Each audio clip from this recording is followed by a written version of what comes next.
ติสมาธิปัญญาเร่งฝึกไว้นะที่พึ่งสุดท้ายจะอยู่แห่งไหนให้สว่างโลกยังไม่ร้างพระนิพพานอย่าให้หมู่มารหลอกลวง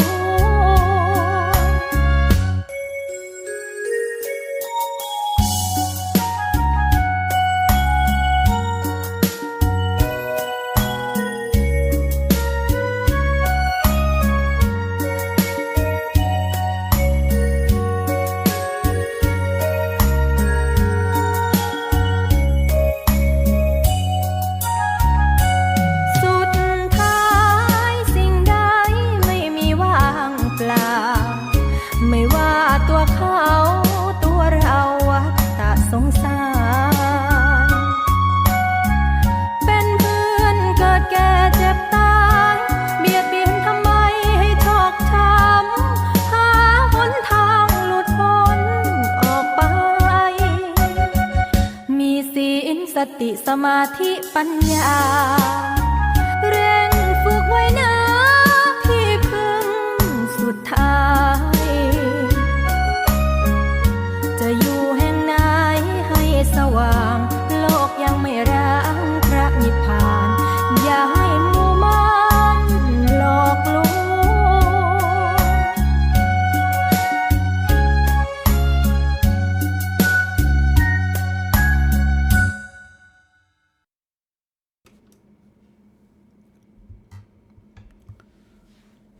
ขอน้อมน้อมแด่องค์สมเด็จพระสัมมาสัมพุทธเจ้าผู้ทรงคุณอันประเสริฐแม่ปรินิพพานนานแล้วขอน้อมน้อมแด่พระธรรมขอน้อมน้อมแด่พระสงฆ์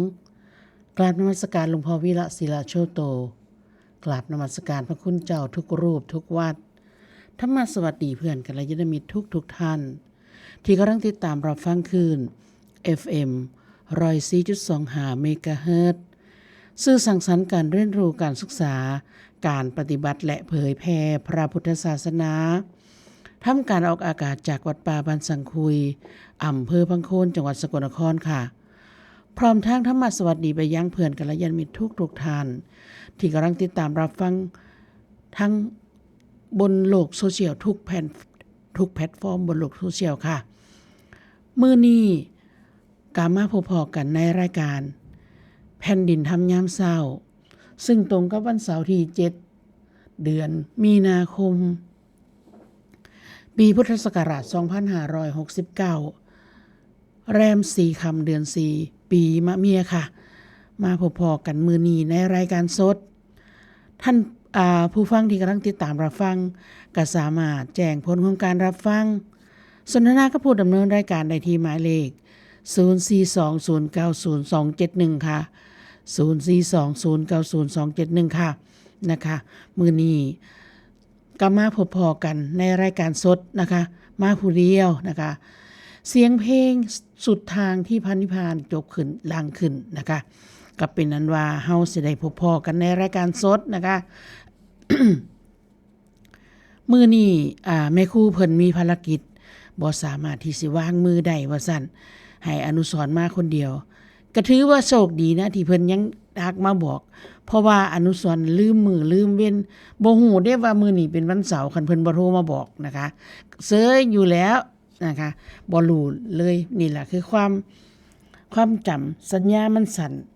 จำบ่ได้หลายลืมหันหลังปุ๊บก็ลืมโลดว่าแต่สิเฮ็ดหยังไว้จังว่าอย่าไปเฮ็ดอีหยังถิ่มไว้อยู่ครัวเด้อว่าแต่ย่างออกจากครัวลืมโหลดไฟไหม้หม้อโลดนะคะไหม้หม้อยังบ่ปานใดแล้วมันสิไหม้เฮือนอนุสรณ์เอ้ยแม่นอีหลีเด้อแม่เอ้ยนะคะหลายเทื่อหลายทีฉะนั้นสิเฮ็ดหยังก็ให้ตั้งใจว่าต้องเฮ็ดให้มันแล้วจังย่างออกจากเฮือนครัวถ้าว่าสั่นแล้วบ่ได้เลยมันจะลืมทุกครั้ง 100% เลยนะคะอันนี้ก็คือความที่เกิดได้ใหญ่มากก็ฮักก็เป็นมันก็เลยแสดงให้เห็นถึงความที่มันเปลี่ยนไปมันเสื่อมไปของร่างกายเฮาทุกส่วนนะคะมันบ่จือมันบ่จำเว้าอยู่เดี๋ยวนี้ก็บ่จำนะคะหันหลังมาลืมแหละ จากสิเว้าหยังลางเทื่อคิดว่าสิเว้าอัน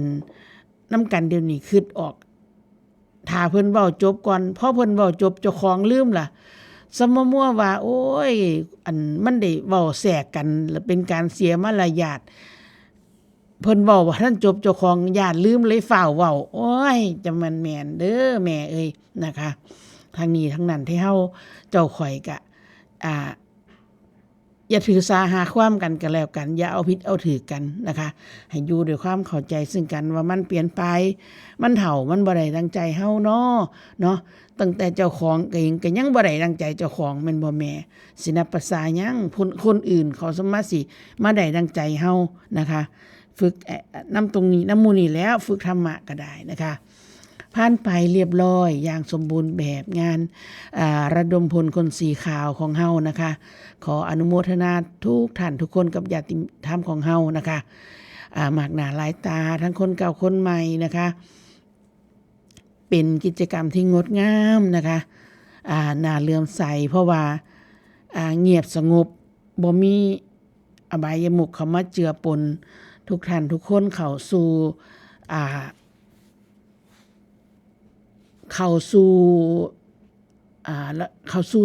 ระบบเข้าสู่วัฒนธรรมของการปฏิบัติธรรมโดยแท้จริงโดยการบ่มีว่าสิ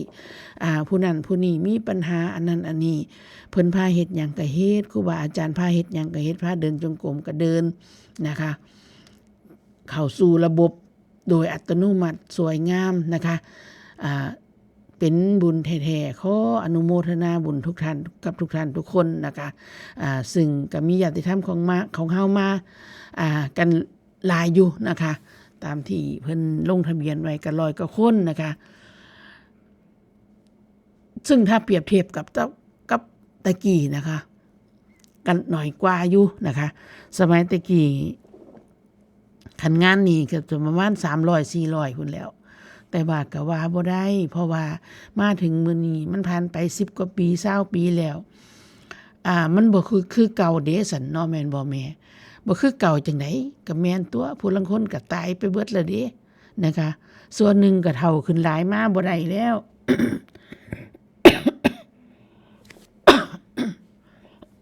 ขออภัยค่ะ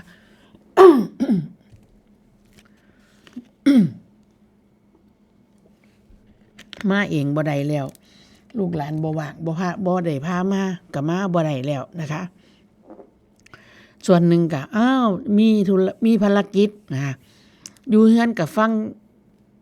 ทางวิทยุเอาเพิ่นถ่ายทอดสดอยู่ดอกเหล่านี้นะคะก็เป็นเหตุเป็นปัจจัยว่ามันเฮาบ่ได้หายไปไสเฮาบ่ได้หายไปจากวัฏฏะตรงนี้วงจรตรงนี้นะคะ วงจรของผู้ศึกษาธรรมะดับทุกข์นะคะเพราะว่าเดี๋ยวนี้มันมีธรรมะเดลิเวอรี่ส่งถึงห้องนอนเลยนะคะคุณตาคุณยายนอนอยู่ก็ฟังวิทยุเบิดมือเบิดเป็นจบรายการนี้ก็ฟังรายการนี้ต่อสถานีวิทยุของเฮาก็ยังมีประโยชน์ต่อผู้เฒ่าผู้โอเพิ่นอยู่เนาะจังหวะหลวงพ่อเพิ่นก็ยังเห็นความสำคัญตรงนี้นะคะทั้งที่จริงๆแล้วสถานีวิทยุนี่เป็นส่วนที่มีค่าใช้จ่ายหลายที่สุดนะคะบ่ว่าสิเป็นเครื่องทรงคอมอีหยังต่างๆห้องทรงก็ต้องมีแอร์ห้องเครื่องก็ต้องมีแอร์ก็ต้องติดแอร์ให้เพิ่นนะคะฉะนั้นค่าไฟแต่ละเดือนนี่บ่น้อยๆเลยสำหรับสถานีวิทยุของเฮานะคะแต่ว่าทั้งนี้ทั้งนั้นหลวงพ่อเพิ่นก็เล็งเห็นประโยชน์นะคะว่าสร้างสื่อธรรมะให้เฮาเจ้าข่อยได้ฟังทางไกลนะคะผู้เฒ่าก็ยังบ่ชินในการที่จะไปฟังทางโซเชียลนะคะมันก็เลยต้องเปิดฟังวิทยุนี่แหละง่ายที่สุดนะคะฟังไปนะคะผู้ลางคนก็มักฟังรายการของแม่คำปูนฟังสารพันยะไปจังซั่นเนาะก็มีความที่ว่าผู้ใดมักจังใดก็ได้กับอันนั้นก็เอาอันนั้นล่ะนะคะได้ประโยชน์เบิดนะคะได้ประโยชน์ในทุกมุมทุกอย่างทุกอันที่เฮาได้ร่วมกันเฮ็ดนะคะ ประโยชน์น้อยประโยชน์หลายนะคะเฮาสิด้อยค่าซึ่งกันและกันบ่ได้เลยพดหลวงพ่อเพิ่นเว้าจังว่ามือเพิ่นเทศน์มื้อคืนวันมาฆะเนาะเพิ่นเทศน์ให้ได้เฮาได้เข้าใจขออัดขอทำอย่างชัดเจนทุกผู้ทุกคนนะคะผู้ใดนั่งฟังตั้งแต่ต้นจนจบมันต้องได้ละอันใดอันหนึ่งนะคะในนั้นนะคะความใดความหนึ่งในนั้นที่เพิ่นเว้าเพราะว่าเพิ่นบ่ได้เว้าออกไปจากใส่เพิ่นเว้าเรื่องที่มันเกี่ยวกับตัวเฮานี่เองเพิ่นเว้าเรื่องที่เฮาชีวิตเฮานี่ล่ะเฮาสิเฮ็ดจังใดเพิ่นเว้าเรื่องว่าชีวิตของเฮาสิจัดการจังใดนะคะที่ชีวิตที่เหลืออยู่นี้โอเคล่ะอันอดีตที่มันผ่านมาเฮาอาจสิยังบ่ทันได้เข้าใจแต่ก็บ่เป็นประมาณนะคะเพราะว่าพอถึงจังใดเฮาก็ยังรักษาเจ้าของประคองเจ้าของให้อยู่ในวงจรอันนี้ถึงมาณวันนี้เฮาอาจสิเข้าใจหน่อยแต่มันก็ต้องยังมีที่เข้าใจได้บ้างนะคะบ่มีผู้ใดดอกเข้าใจเบิดที่เพิ่นเว้ามานะคะมันก็มีเป็นบางคนนะคะผู้ใดยังบ่เข้าใจก็อดทนฟังต่อไปคือหลวงพ่อว่ามันสิมีจักมื้อนึงที่เฮายังสิเข้าใจนะคะ ว่าแต่อย่าพากันมีปัญหาแล้วก็ฟ้าวเหนื่อยนายหนีออกจากวงจรนี้นะคะผู้ลังคนนี่สิว่าโอ้ยจะเพิ่นเว้าหยังฟังบ่เข้าใจหนีอันนี้ก็สิเป็นการขาดทุนของเฮาเองนะคะหลายผู้หลายคนนี่ก็มีปัญหาในคำอธิบายในข้ออัดในหัวข้ออยู่แต่ว่าทั้งนี้ทั้งนั้นเพิ่นก็บ่ได้ว่าหยังเพราะว่าทุกคนมีสิทธิ์ตั้งข้อสังเกตทุกคนบ่เข้าใจมีสิทธิ์ตั้งคำถามนะคะพอเฮาตั้งคำถามแล้วมันสิเกิดการค้นคว้านะคะพอเฮาเกิดการค้นคว้าเฮาสิได้คำตอบที่แท้จริงนะคะสิถามเพิ่นก็ได้ หรือบ่ถามก็ได้ฟังเทศน์ของเพิ่นไปหลายๆกันฟังพระอาจารย์ต้นแน่พระอาจารย์เก่งแน่หลวงพ่อแน่ฟังครูบาอาจารย์รูปอื่นคลื่นอื่นนำเฮาก็มีโอกาสได้เข้าใจนะคะมันสิมีสักวันหนึ่งล่ะที่เฮาสามารถที่สิเข้าใจในคำเว้าเพราะว่าในคำเว้ามันมีหลายคำทั้งที่นัยยะความหมายมันอันเดียวกันแต่ว่าเฮาอาจสิบ่เข้าใจคำนี้แต่ว่าเข้าใจคำนี้ก็ได้นะคะฉะนั้น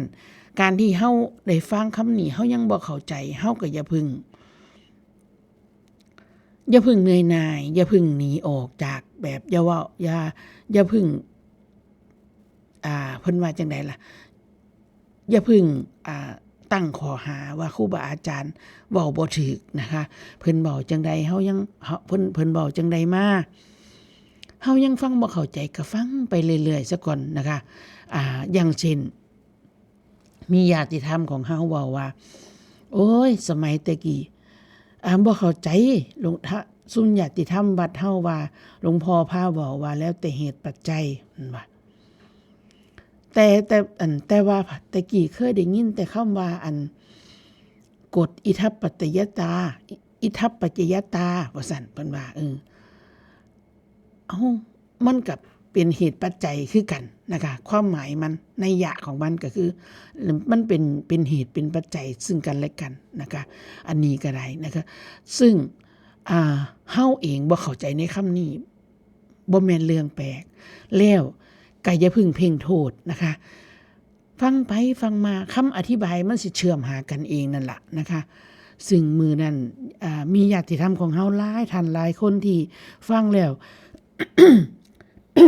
ก็จะรู้สึกได้ว่า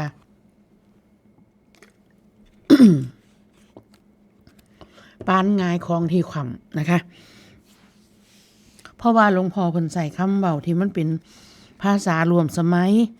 เว้าออกมาซุ่มเฮาเข้าใจเลยนะคะบ่ได้ต้องแปลบ่ได้เป็นเว้าเป็นภาษามาคตซึ่งเฮาบ่ฮู้จักความหมายนะคะเพิ่นจะใส่ภาษาไทยภาษารวมสมัยที่เฮาเว้าออกมาแล้วเฮาเข้าใจได้เลยอยู่ที่ว่า เฮาสิสามารถเอาคำเว้านั้นมาเป็นตัวปฏิบัติได้จังใดเช่นคำเว้าที่เพิ่นว่าแค่ไม่หลับและไม่ต้องทำอะไรเลยนี่นั่นนะคะอันนี้เว้าแล้วเว้าอีกว่ามันเป็นตัวที่ถามเบิ่งให้เฮาเจ้าข่อยเบิ่งดูว่าพากันตีโจทย์แตกหรือยังพากันตีความหมายแตกหรือยังว่าแค่ไม่หลับและไม่ต้องทำอะไรเลยนี่แปลว่าหยัง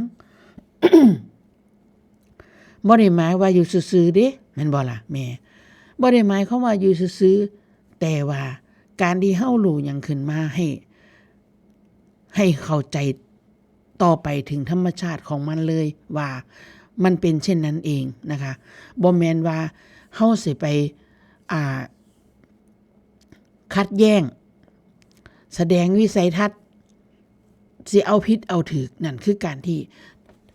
เฮาเฮ็ดแล้วนั่นการที่ว่าไม่ต้องทำอะไรเลยนี่ไม่ใช่แล้วเฮาเริ่มการกระทำอย่างยิ่งยวดแล้วแบบ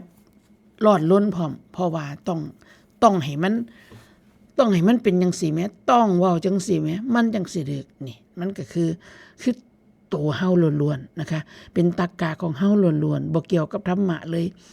ซึ่งธรรมะมีอยู่ธรรมะบ่ได้เกี่ยวกับเฮาเลยแล้วเช่นเพิ่นอธิบายบอกว่าว่างแต่ไม่ใช่ว่างเวิงว้างมันเห็นบ่มันเป็นคำเว้าที่ง่ายๆอยู่แต่ว่ามันก็เข้าใจยากพอสมควรบ่ได้หมายถึงว่าเฮาสิเข้าใจอย่างท่องแท้เบิดทุกคนเด้เบิดทุกมุมเด้มันก็สิมีบางคนที่ยังบ่เข้าใจนะคะแต่ว่าเพิ่นก็ว่าให้ฟังไปมันสิมีคำอธิบายในหลายแง่หลายมุมอยู่นะคะจะมีจักมื้อนึงเฮาสิเข้าใจนะคะว่างแท้ที่จริงแล้วว่างจากความหมายนี่บัดนี้ว่างจากความยึดมั่นถือมั่นของเฮาว่างจากความหมายแห่งการเป็นตัวตนนี่เฮาเอามาจอบเบิ่งได้บ่นะคะเอามาพิจารณาเบิ่งว่ามันเป็นแบบใด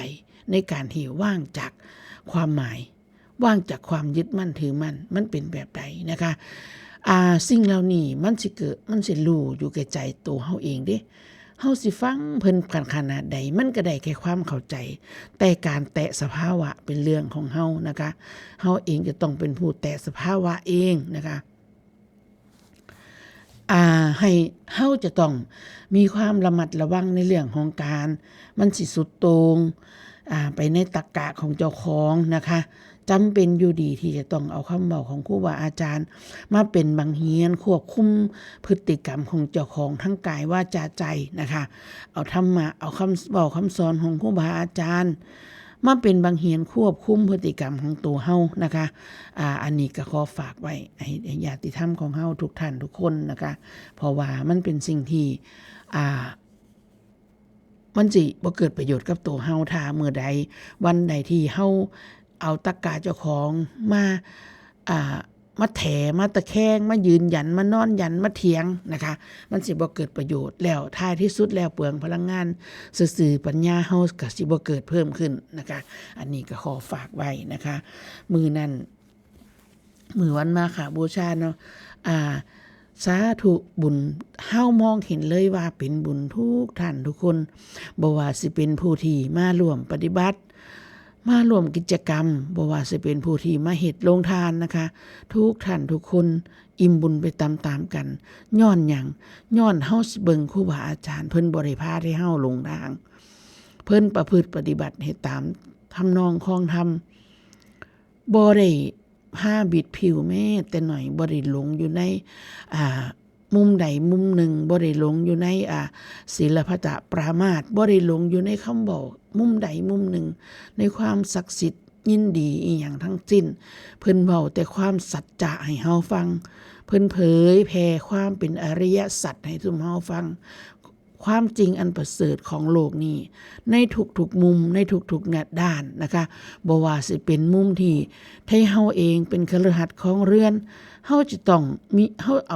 อาธรรมะไปใส่ในชีวิตประจำวันแบบใดนะคะการที่เฮายังฟังเขาธรรมะที่มันเป็นโลกุตระบ่เข้าใจเฮาก็ฟัง ทำในมุมของโลกิยะไปก่อนประคองชีวิตของเฮาอย่าให้ตกไปสู่ความเลวร้ายนะคะเฮาก็สิมีสักมื้อนึงเฮาสิสามารถที่จะก้าวผ่านตรงนั้นมาได้อย่างแน่นอนนะคะอันนี้เป็นความที่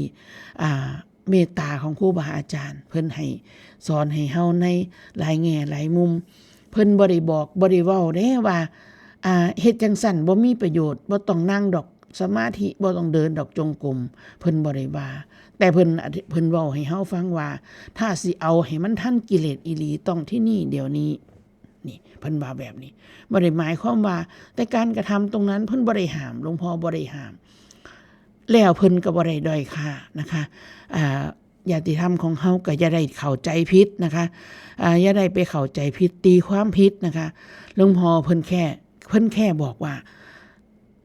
ถ้าให้เฮาสิเอาให้มันทันกิเลสอีหลีเนี่ยก็คือต้องที่นี่เดี๋ยวนี้รู้ตัวทั่วพร้อมรู้ธรรมทั่วถึงเลยเฮาจังสิสามารถ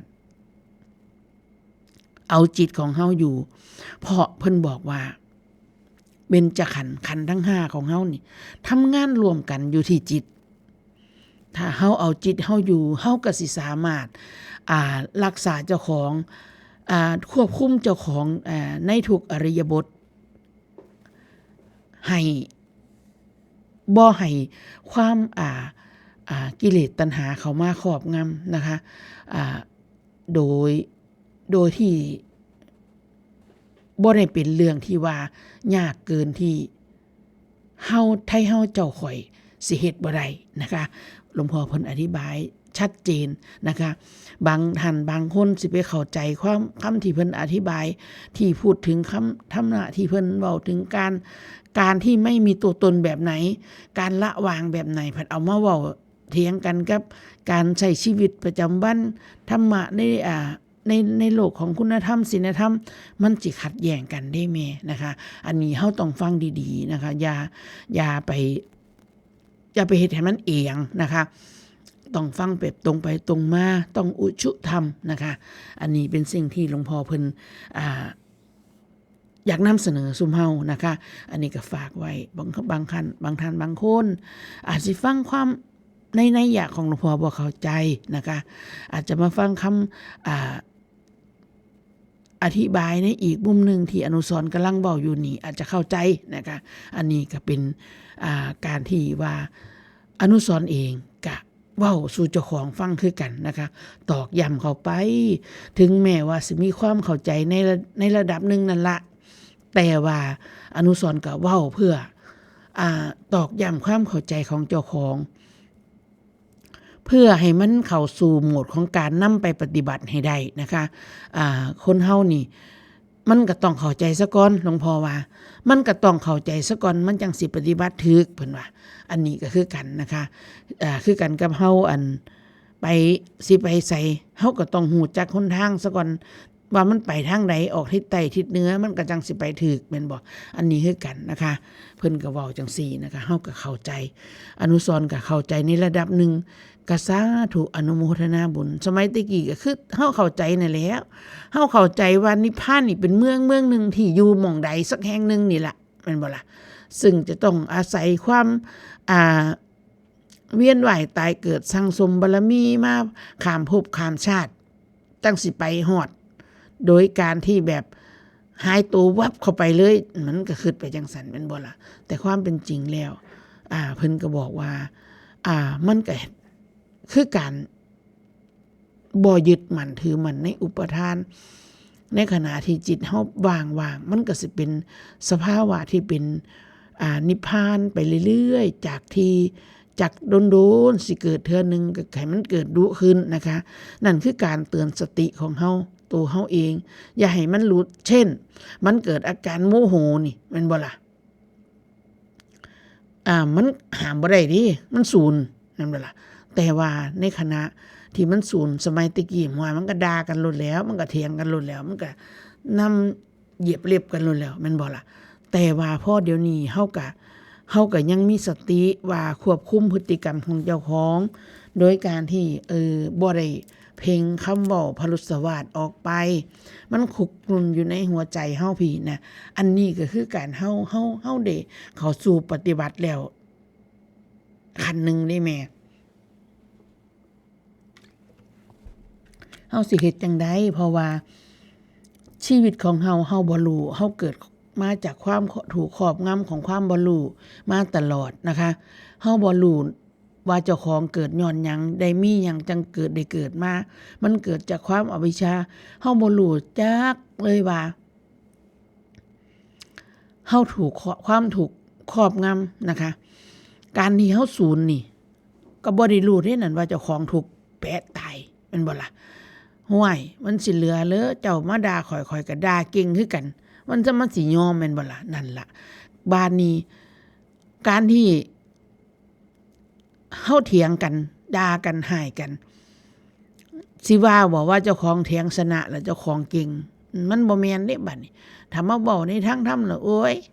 ทอกันจังได้เถียงกันนะคะฉะนั้นถ้าผู้ใดคิดว่าเจ้าของเหนือกว่าผู้นั้นก็จะต้องเงียบได้ก่อนนะคะเงียบได้ก่อนหมายถึงวางได้ก่อนให้อภัยได้ก่อนนะคะอันนี้เป็นสิ่งที่ถึงแม้ว่าเขาสิมากล่าวตู่เฮาอีหลีถึงแม้ว่าสิ่งเขาเว้านั้นบ่แม่นเรื่องจริงเฮาบ่ได้เป็นอย่างที่เขาเว้าดอกนี่เฮาก็สามารถเงียบได้วางลงได้อันนี้ก็เป็นเรื่องที่ชนะตน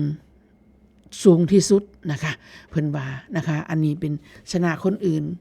มันยังเป็นเรื่องที่รองลงมาแต่ถ้าเฮาชนะใจตัวเองได้นี่เป็นเรื่องที่สูงสุดนะคะเพราะว่าเฮาชนะใจตัวเองได้เฮาควบคุมพฤติกรรมของเจ้าของได้สิ่งที่ตามมาอีกต่างๆอย่างอื่นดีๆมันสิเกิดขึ้นเช่นถ้าเฮาควบคุมตรงนี้ได้เฮาก็สิเข้าใจเขาได้ว่าเป็นย้อนหยังเฮาเข้าใจเขาได้เฮาก็ให้อภัยเขาได้นะคะกับคู่กรณีของเฮาบ่ว่าสิเป็นเรื่องหยังก็อย่านะคะที่มันเกิดขึ้นอันนี้ก็ได้นะคะเพราะว่าแต่ว่าอันนี้ก็บ่แม่นมันสิเฮ็ดได้ง่ายปานใดดอกแม่เอ้ยนะคะอนุสรณ์ก็เคยเจอคือกับเจ้าของคือกันห้วยบ่แม่น3มื้อพุ่นบ่มันจังลงมันศูนย์น่ะนะคะมันบ่เฮ็ดหยังอยู่มันบ่ได้แสดงออกไปทางกายทางวาจาอยู่แต่ในใจมันขุกกุ่นอยู่ในใจเอาไปภาวนาอยู่หั่น3มื้อพุ่นมันจังลงนะคะก็มีคือกันนะคะอันนี้ก็ได้แต่ว่าถึงขนาดนั้นก็ยังถือว่าดีแล้วที่เฮาบ่ได้เป่งวาจาที่มันบ่เป็นมัทธุรสวาจาออกมานะคะดีแล้วที่เฮายังสามารถที่จะอดทนกับความที่มันกักขระตรงนั้นได้นะคะดีแล้วที่เฮาสามารถที่จะเตือนสติเจ้าของได้ทันบ่ทันได้เกิดเรื่องที่มันเสียหายไปได้หลายกว่านี้นะคะอันนี้มันก็เป็นเรื่องที่ทุกท่านทุกคนสมควรที่จะน้อมเข้ามาหาเจ้าของนะคะนำไปเป็นตัวควบคุมการประพฤติปฏิบัติของเฮาการรักษาศีลการศึกษาธรรมะของเฮามันจังสิเจริญขึ้นนะคะเจริญหลุดหนาขึ้นไปบางคนนี่มันก็จะมีปัญหาในเรื่องของการฟังภาษาบ่เข้าใจต่างๆก็บ่เป็นหยังเด้อแม่เด้อถ้าเฮาอย่าได้ไปงุดหงิดงุนงานกับตรงนั้นก็ว่าเฮาฟังบ่เข้าใจเฮาก็ตั้งตนไว้นี่ล่ะประคับประคองเจ้าของไว้นี่ล่ะอันใดมันบ่ถูกบ่ชอบเฮาก็บ่เฮ็ดนะคะตั้งตนไว้ประคับประคองเจ้าของไว้อยู่นำคุณงามความดีนี่ละนะคะอันใดที่มันว่ามันผิดศีลก็บ่เฮ็ดนี่ละนะคะมันบ่ต้องไปเบิ่งไกลถ้าเฮาสมมุติว่าโอ้จักเพิ่นเว้าหยังดอกฟังบ่เข้าใจฟังผู้นั้นก็บ่เข้าใจฟังผู้นี้ก็บ่เข้าใจเฮาก็หันมากับเอาเบิ่งง่ายๆเริ่มต้นง่ายๆโดยการที่ว่านี่ล่ะรักษาศีล5ของเจ้าของให้มันบริสุทธิ์ในทุกๆมื้อนะคะบ่ว่าสิเป็นข้อ1ข้อ2ข้อ3ข้อ4ข้อ5นะคะเฮาก็ระลึกนึกถึงเอาศีลนี่แหละมาเป็นตัวควบคุม พฤติกรรมของเฮาในแต่ละมือแต่ละเว้น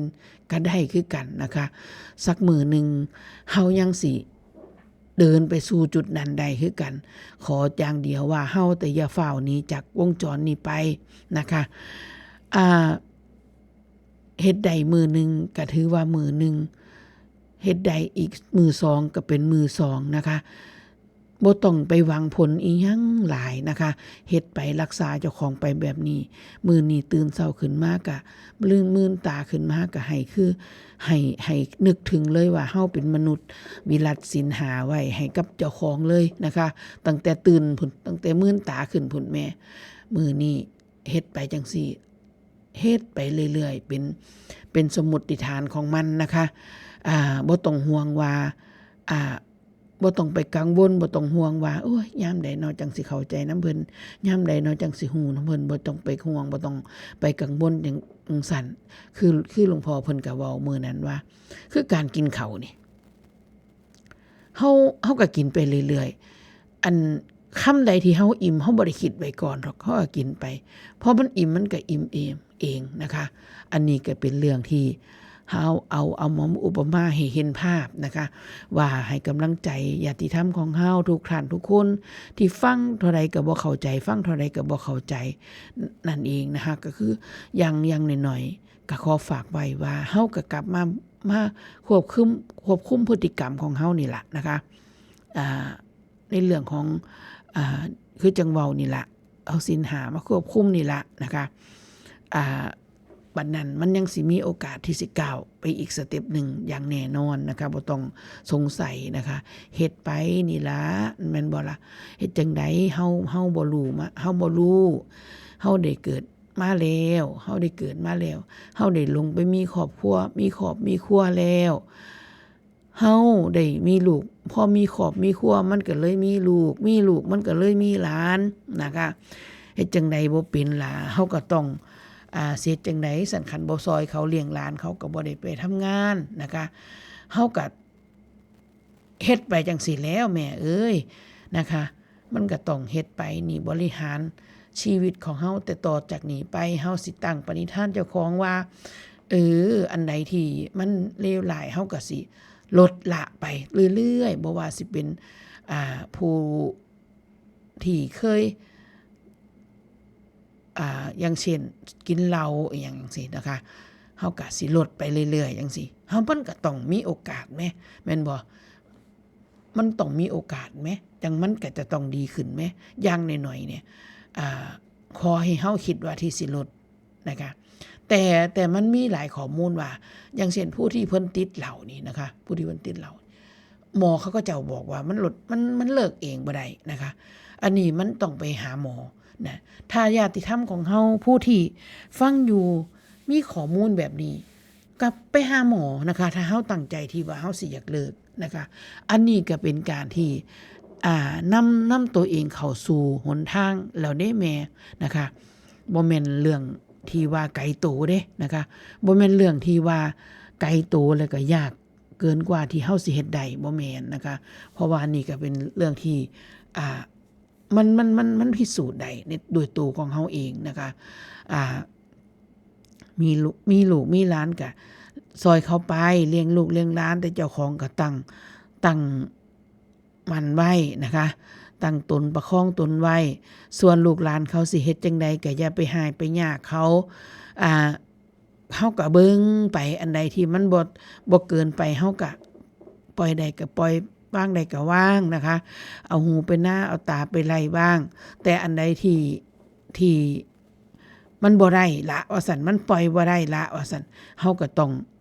ชี้แจงนะคะต้องหาเวลาชี้แจงให้เขาเข้าใจให้มันถูกนะคะให้มันเป็นสัมมาทิฏฐิความเห็นที่มันถูกนะคะมันจังสิสามารถอยู่นำกันก็คือเพิ่นเว้านั่นแล้วได้ก็สาธุผู้เพิ่นได้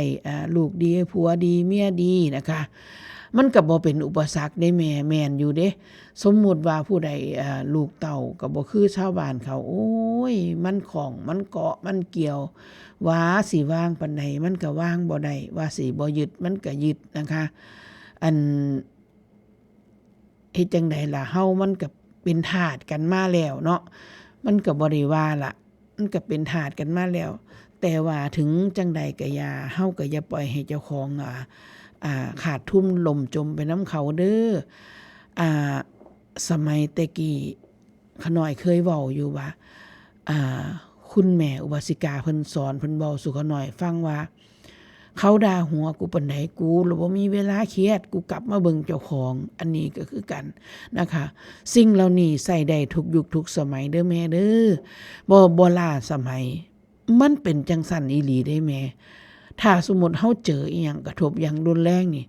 ฟ้าวกลับมาควบคุมจิตใจของเจ้าของนะคะอย่าให้มันเป็น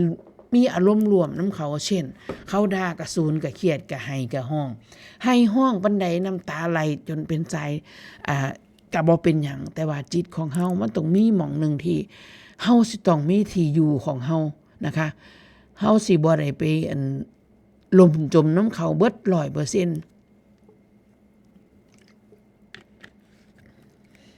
อันนี้เป็นธรรมะจอบเบิงของคุณแม่อุบาสิกาซึ่งสามารถใส่ได้ในทุกยุคทุกสมัยนะคะเฮาก็ลองเบิงเอามาลองเบิงนี่แหละว่ามันเกิดสิ่งกระทบกับเฮานี่เฮาบ่พอใจอย่างรุนแรงนี่กลับมาเบิงจิตใจของเจ้าของว่ากูเป็นจังไดเดี๋ยวนี้ความคิดกูเป็นจังไดเบิงเจ้าของเข้ามาว่ามันเครียดมันสูญมันสั่งมันอยากตอบโต้แท้บ่เบิ่งอยู่ในหัวใจเฮานี่เบิ่งในจิตเฮานี่นะคะพอเฮาเฮ็ดจังซั่นแล้วบ่อยขึ้นมันสิชำนาญเด้แม่พอเฮาเจอสิ่งกระทบที่เฮาบ่ชอบหรือว่าชอบก็อย่าเฮาสิรู้จักกลับมาระวังจิตใจของเฮาบ่ให้มันที่สิแบบว่าคอยตามสิ่งที่มันเกิดขึ้นนั่นนะคะเฮาก็สิมีความสุขอยู่ในจิตของเฮานี่ล่ะบ่ได้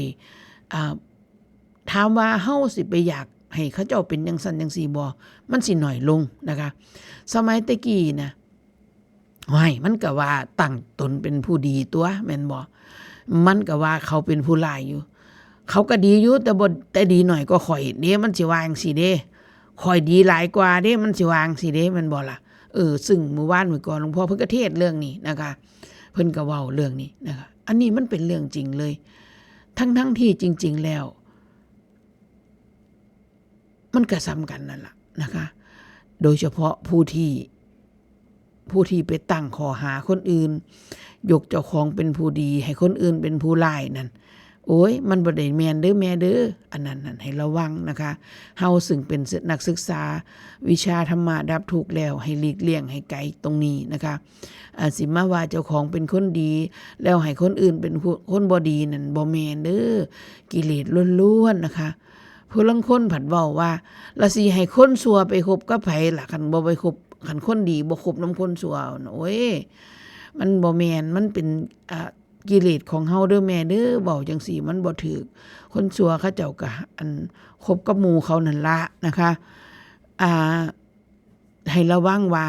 เจ้าของผัดสิมีความรู้สึกว่าโอ๊ยข่อยเป็นคนดีข่อยบ่รังเกียจไผข่อยคบกับไผก็ได้บันว่าจังซี่เนาะมันบ่แม่นนะคะเฮาเองเป็นผู้ที่ยังเอาตัวรอดบ่เอาตัวบ่ได้เอาตัวรอดบ่ได้นะคะเอาตัวบ่รอดนั่นเองนะคะการที่เฮานำเจ้าของไปสู่ไปคบเพื่อนไปคบมิตรที่มันบ่ชอบทำเอาจังซี่เนาะบ่ได้เว้ามันจะเป็นการเว้าให้กันเนาะค่ะเฮาเว้าไปตามธรรมเฮาบ่ได้ไปตำหนิตีเตียนผู้ใดการที่เฮาเอาโตไปคบมิตรที่เขาเจ้าประพฤติปฏิบัติตนที่บ่ชอบทำทั้งหลายแลนี่โดยที่เฮามีความรู้สึกว่าเฮาก็ดีเนาะเฮาก็มีความเมตตาเนาะสงสารเขาก็เลยคบเขาก็ให้ระวังเจ้าของไว้ว่าเจ้าของอาจสิไปนำเขาโดยบ่รู้ตัวนะคะเพราะว่าเฮาเองก็บ่ได้มีกำลังมากพอที่สิไปป้องกันเจ้าของปานนั้นเพราะว่าอย่าลืมว่า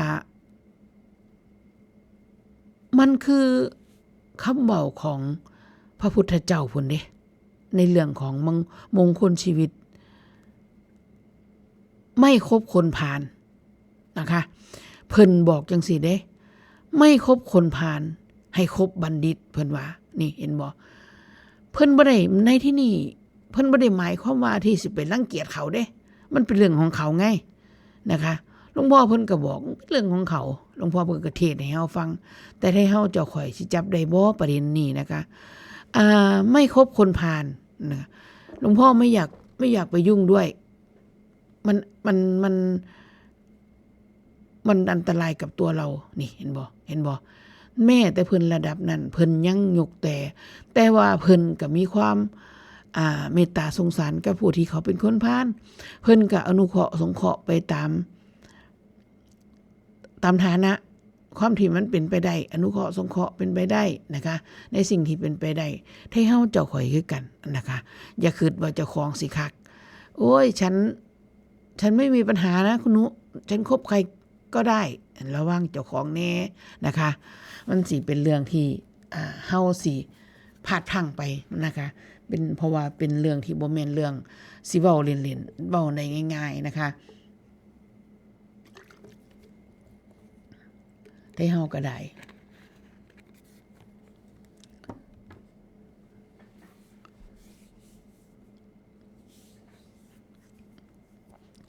ฝากไว้ให้คิดนะคะว่าสิ่งที่เฮาสิ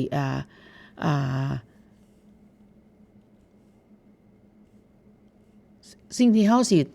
ต้องได้เบิ่งเจ้าของอยู่ตลอดเวลานี่ก็บ่แม่นว่าสิเป็นเรื่องที่ว่าประมาทได้นะคะทั้งที่เฮาก็อยู่นำเจ้าของทุกเมื่อเชื่อวันนี่ล่ะเฮาก็ว่าเฮา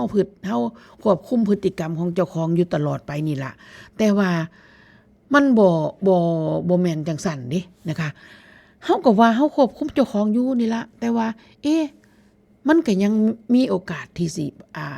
พังผือไปได้นะคะพังผือไปได้ว่าเฮาสิหลุดไปให้โดนกิเลสหลอกว่าไงหลุดไปถือกิเลสหลอกไปได้ก็ได้นะคะเพราะว่าอันนี้เป็นเรื่องของมันธรรมดาของปุถุชนเนาะค่ะเนาะมันเป็นเรื่องธรรมดาของปุถุชนที่มันพังเผยได้นะคะฉะนั้นเฮาก็เลยต้องการที่เฮากับเข้ามาสู่วัดว่าศาสนามาอยู่นำวัดมาอยู่นำครูบาอาจารย์คือจังเช่นหลวงพ่อเพิ่นเว้าหลวงพ่อเพิ่นก็เป็นกัลยาณมิตรให้เฮาทุกคนคือกันนะคะนั่นก็คือการว่าเฮาก็เข้าสู่มงคลชีวิตคบแต่บัณฑิตดีแม่นะคะไม่คบคนพาลคบแต่บัณฑิตนี่ล่ะมันเป็นเรื่องที่เป็นมงคลกับชีวิตของเฮานะคะบ่ได้ไปหายากบ่ได้ไปหาวัตถุมงคลอีหยังจากทางอื่นนะคะมงคลในชีวิตของเฮามี38ประการอันนี้นี่เองซึ่งเฮาก็ถ้าผู้ใดได้ฟังได้สามารถที่จะเอามาเป็นบรรทัดฐานเป็นสมมติฐานในการครองเรือนมันก็เฮ็ดให้เฮาสามารถที่จะเข้าใจความเป็นจริงของการที่ในขณะที่เฮาใช้ชีวิตอยู่กับครอบครัวนี่เฮาสิวางตนจังใดเฮาสิเฮ็ดจังใดได้อยู่ได้แม่แต่อย่าลืมว่าท้ายที่สุดแล้วมงคลข้อสุดท้ายเพิ่นก็ยังเว้าสู่การจิตเกษมอีกเด้นั่นก็คือการเข้าสู่นิพพานคือกันนะคะเพราะว่าการท้ายที่สุดแล้วให้เฮาบ่เข้าใจตั้งสมัยแต่กี้เฮาบ่เคยเข้าใจเนาะว่าการอธิบายธรรมะของเพิ่นบ่ว่าเพิ่นสิอธิบายในมุมใดบ่ว่าสิเว้าในมุมใดมันมุ่งเน้นไปที่การทำจิตว่างคือเก่านะคะสมัยแต่กี้ที่เฮาก็เข้าใจว่าเฮ้ยมันนะมีแต่สิอันเหตุคุณงามความดีให้หลายๆแล้วจิตใจจังสิผ่องใสมันจังสิเข้าสู่ที่เพิ่นเว้าว่าละชั่วทำดีมันว่าละชั่วทำดีทำจิตใจให้ขาวรอบมันว่าเพิ่นว่าจังซี่แม่นบ่บัดนี้ถ้าเฮาก็สิ ละชั่วตั้งใจทำดีแต่หลวงพ่อเพิ่นมาไขออกอีกว่าแม่แต่ถ้าเฮาทำความดีหลายๆแล้วเฮาบ่ปล่อยบ่วาง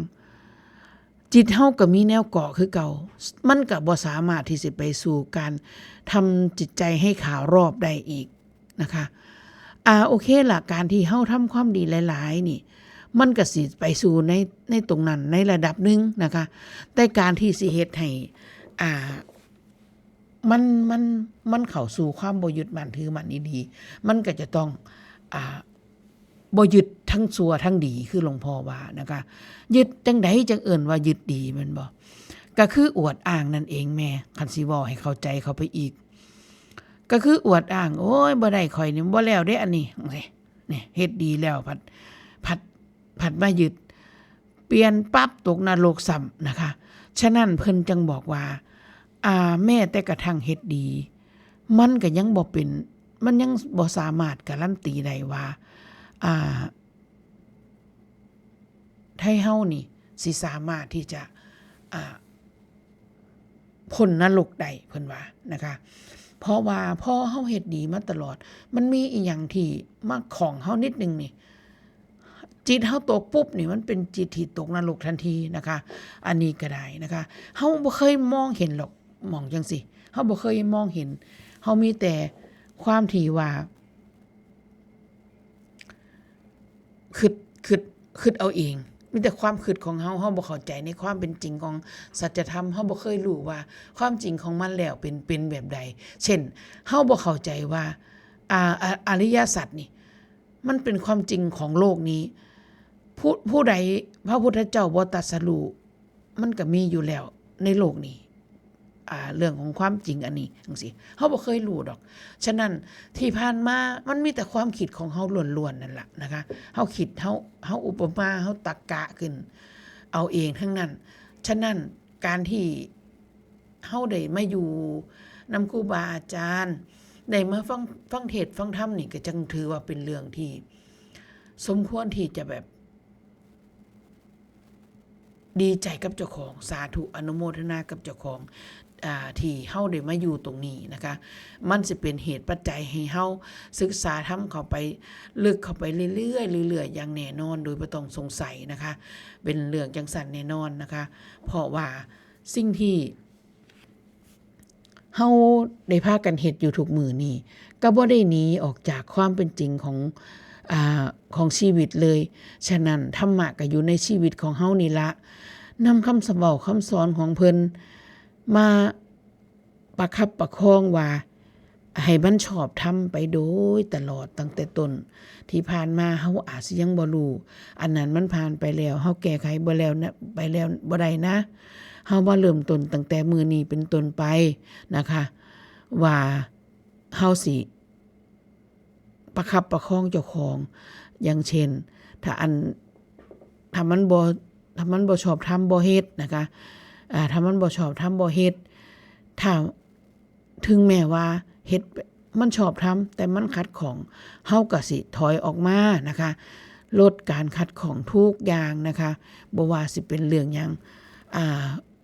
ขันมัดขัดของก็หยุดพ่อโอเคเป็นจังซั่นก็ได้เฮาบ่เป็นหยังนะคะถอยออกมานะคะอันนี้เป็นสิ่งที่สมควรเฮาท่านทุกคนนะคะที่สิเก็บเข้ามาไว้ในใจของเฮานะคะบ่แม่นเรื่องที่ว่าไกลตัวเฮาเลยนะคะอันนี้ก็ได้นะคะ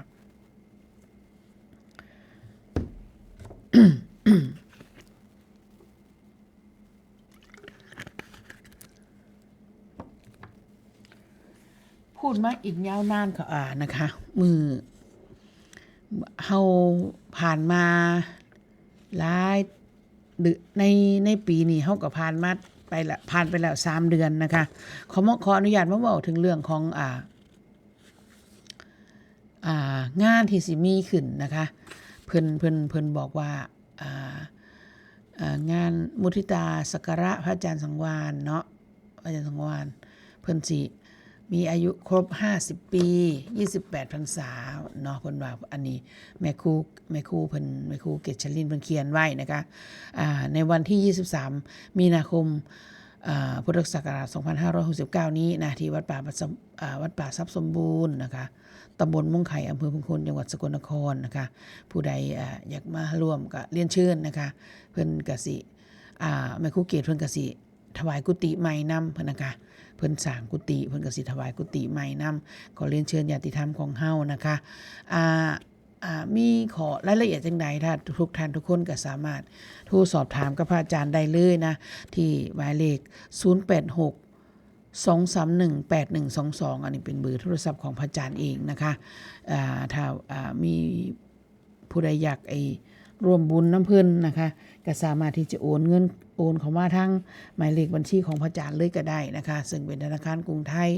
ที่หมายเลข023-030-6444นะคะอันนี้ก็ได้ถ้าผู้ใดต้องการที่จะรายละเอียดอีกอย่างต่างๆก็โทรหาพระอาจารย์ได้ที่086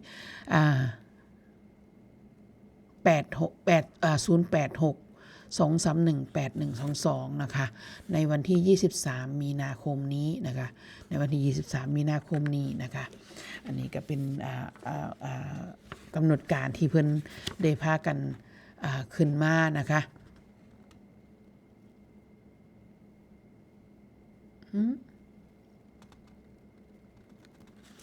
อันนี้บอกว่าน่าจะเขียนผิดนะคะเพิ่นบอกว่าเพิ่นเขียนว่างานส่งน้ำวันมหาสงกรานต์นะคะฟังเทศมหาชาติเพิ่นเขียนว่าวันที่14มีนาคมไม่น่าจะใช่นะคะน่าจะเป็น14เมษายนนะคะณวัดป่าบ้านวัดป่าศรีจันทร์บ้านห้วยแสงตำบลศรีวิชัยอำเภอวานอนนิวาสจังหวัดสกลนครนะคะผู้ใดสนจังใดก็โทรสอบถามที่หมายเลขพระอาจารย์นะคะ0943707741นะคะอันนี้น่าจะเป็นเบอร์พระอาจารย์ต้นนะคะผู้ใดมีอย่างก็สามารถโทรสอบถามกับเพิ่นได้หรือถ้าผู้ใดต้องการที่จะร่วมบุญกับเพิ่นกับที่หมายเลขธนาคารออมสินนะคะ0202-945-98485ธนาคารออมสินนะคะน่าจะเป็นของพระอาจารย์นะคะอันนี้เป็นกำหนดการที่เพิ่นวางกันไว้นะคะแล้วก็มีกำหนดการอีกอันนึงนะคะขอเชิญร่วมงานฮดสงฆ์พระเถระนะคะเพิ่นบอกไว้ว่าจังซี่นะในวันที่11พฤษภาคมปีพุทธศักราช2569ณวัดป่าบ้านสังคุยตำบลพุงคลอำเภอพุงคลจังหวัดสกลนครนะคะอันนี้ก็สามารถโทรมาสอบถามกับคุณแม่เพิ่นทางสถานีวิทยุของเฮา0420902271นะคะหรือหมายเลขบัญชี1512431093นะคะบัญชีธนาคารกสิกรไทยของคุณพ่อฉลองวงศ์ปากรรมซึ่งมันเป็นบัญชีที่หลวงพ่อเพิ่นบริหารอยู่นะคะอันนี้ก็ขอเรียนเชิญนะคะแต่ว่าน่าจะอันของวัดป่าศรีจันทร์นี่น่าจะเขียนมันเดือนผิดนะคะน่าจะเป็นวันที่14เมษายนนะคะอันนี้เพิ่นเขียนเป็น14มีนานะคะอันนี้ก็บอกบุญประญาติธรรมทุกท่านทุกคนนะคะผู้ใดอยากมาร่วม งานน้ำเพลินกับเชิญนะคะก็อาจจะเป็นลักษณะว่าจังหันเศร้าแล้วก็เริ่มต่อเช่นที่คืออยู่วัดป่าทรัพย์สมบูรณ์นี่เหมือนกันนะคะงานมุทิตาสักการะพระอาจารย์นี่นะคะก็จะไปจังหันเศร้าที่วัดทรัพย์สมบูรณ์นะคะเราพร้อมทั้งเพิ่นก็ถวายภัตตาหารถวายกุฏิแล้วก็น่าจะเสร็จกันนะคะเป็นธรรมดาเป็นจังหันธรรมดานี่ละนะคะแต่ว่าเพิ่นกับบนท่านได้คุยกับพระอาจารย์ว่า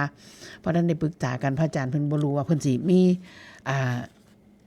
แนวทางจังไดนะคะมีหลักการจังไดก็บ่รู้นะเพิ่นนะคะถ้าผู้ใดต้องอยากรู้รายละเอียดก็โทรไปสอบถามรายละเอียดกับพระอาจารย์ได้เลยนะคะ แล้วก็มีอีกอันนึงที่เฮามีกันมาประจำนะคะนั่นก็คือพระป่าสถานีนะคะเฮาผ่านมาถึงพระป่าตนที่4แล้วนะคะพระป่าตนที่4ซึ่งก็ตรงกับเดือนเมษาปีพุทธศักราช2569ยังบ่รู้ว่าผู้ใดเป็นเจ้าภาพ แต่ว่าคุณแม่ชีเพิ่นเว้าว่าน้องกิ๊กคุณเวียงว่าสิเป็นเจ้าภาพไว้เพิ่นว่าบางสิเนาะแต่ก็ยังบ่ได้เพิ่นยังบ่ได้เขียนชื่อลงนะคะว่ายังบ่รู้ว่าสิชื่อเพิ่นอีหลีชื่อจังใดนะคะแล้วก็มีเจ้าภาพร่วมนะคะคุณแม่ปรารถนาตาดี200 บาทคุณแม่ฉะเหลาแสงจำปี100 บาทคุณแม่แดงศิวธรรม100 บาทนะคะอันนี้ก็ได้เป็นสิ่งที่เฮาเฮ็ดมานะคะปีหลวงเขามาต้นที่4แล้วนะคะอันนี้ก็ได้เห็นว่าเฮายังบ่ทันลืมมื้อเขาบ้านเขาจัดงานปีใหม่เลยแต่มันผ่านมา4 เดือนละแม่เอ้ยนะคะวันเวลาผ่านไปจนเฮาบ่รู้ว่ามันผ่านไปอย่างใดรวดเร็วขนาดนะคะอันนี้ก็ได้ เฮาก็สามารถที่จะมาร่วมกับเพิ่นได้นะคะมื้อต้นที่4นี่ก็น่าจะเป็นวันที่1 เมษายนตามปกตินะคะคือจะบ่ได้เลื่อนนะคะซึ่งต้นที่2ต้นที่3เดือนมีนาเฮาก็รวมมาถวายพร้อมกันในวันมาฆบูชานะคะสาธุอนุโมทนาบุญกับทุกท่านทุกคนนะคะสถานีวิทยุของเฮาสิอยู่ใดก็ด้วยการร่วมด้วยช่วยกันของพวกเฮานะคะผู้ละเล็กละน้อยนะคะเพราะว่าที่เฮาบ่ได้มีรายรับจากทางอื่นนะคะเช่นเฮาบ่มีค่าโฆษณาใดๆทั้งสิ้นเพราะว่าเฮาเผยแผ่ธรรมะโดยตรงนะคะเฮาก็บ่ได้มีสปอร์ตโฆษณามีค่าอันใดนอกจากค่านอกจากการได้รับการสนับสนุนจากพ่อแม่ไอ้น้องของเฮาญาติธรรมของเฮาทุกท่านทุกคนนี่ล่ะนะคะพอช่วงนี้ในขณะนี้ที่เฮายังพอที่สิเฮ็ดได้นะคะเฮาก็เฮ็ดไปก่อนแต่ถ้ามื้อใดวันหนึงหมดเหตุเบิดปัจจัยเฮาก็หลวงพ่อเพิ่นก็เซาเฮ็ดเพิ่นว่านะคะตอนนี้นั่นก็หมายถึงว่ายังพอมีเงินจ่ายค่าไฟอยู่แต่ถ้ามันถึงอนาคตมันเป็นไปบ่ได้เฮาก็จำเป็นต้องยุติเพราะว่าค่าใช้จ่ายมันหลายนะคะค่าใช้จ่ายมันหลายเพิ่นก็จักสิเอาปัจจัยมาจากไสนะคะเฮ็ดให้เพิ่นก็เฮ็ดต่อบ่ได้นะคะอันนี้ก็ขอเชิญชวนญาติธรรมของเฮาทุกท่านทุกคนนั่นล่ะค่ะเข้ามาซอยกันนะคะในการที่จะอุ้มชูดูแลสถานีวิทยุของเฮานะคะซอยหลวงพ่อในการที่จะ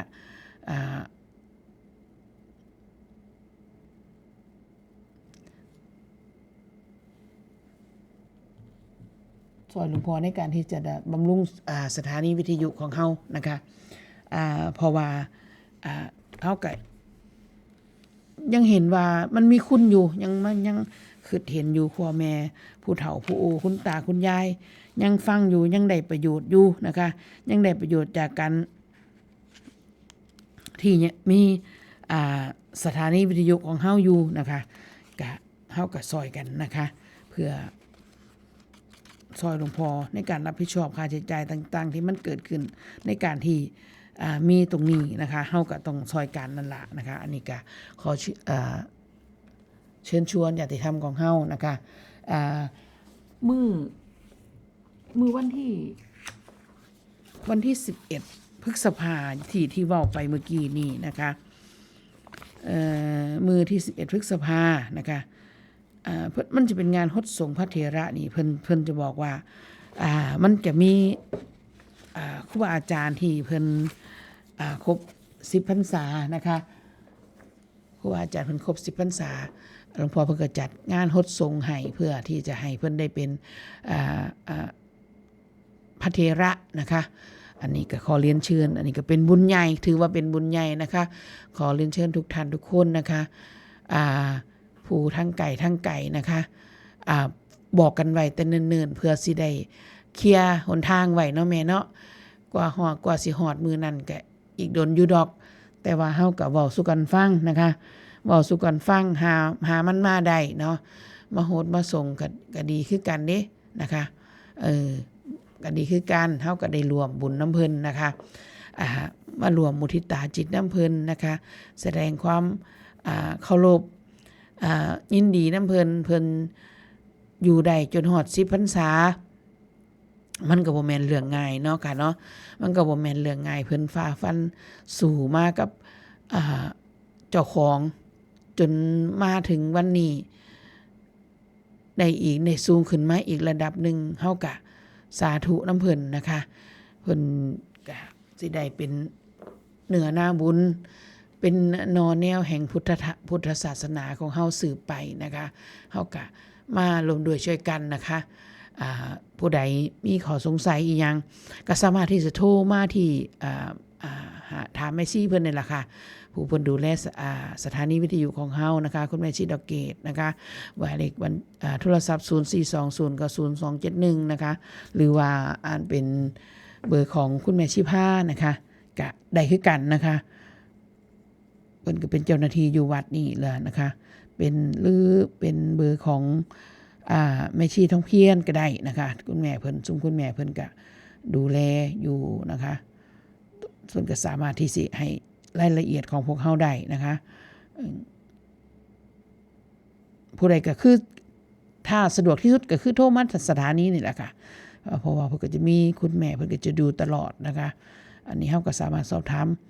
ข้อมูลอีหยังต่างๆกับเพิ่นได้ตลอดนะคะอันนี้ก็ได้นะคะฝากญาติธรรมของเฮานะคะบ่มีหยังมาเว้าสู่กันฟังก็มีแต่เว้าเรื่องบุญเรื่องทานนี่แหละเนาะค่ะเนาะเอามาเว้าสู่กันฟังเฮาก็บ่ได้มีหยังสิไปเว้าธรรมะสูงๆคือครูบาอาจารย์เพิ่นเฮาก็ปัญญาบ่ทันถึงนะคะเฮาก็เว้าให้กำลังใจกันไปนี่ละส่งเสริมกันนะคะส่งเสริมกันในเรื่องของการว่าให้กำลังใจกันดีแล้วล่ะแม่เอ้ยผู้ใดคุยกันให้กำลังใจกันในเรื่องของการธรรมะปฏิบัติบางทีผู้ลางคนก็ติดอยู่นิดนึงเฮาก็มาคุยกันนะคะบางคนเราจังสิอันนี้มันเป็นจังได๋ซั่นเฮาก็คุยกันเป็นการเปลี่ยนอารมณ์ให้กันและกันนะคะเฮาเฮ็ดหยังบ่ทันได้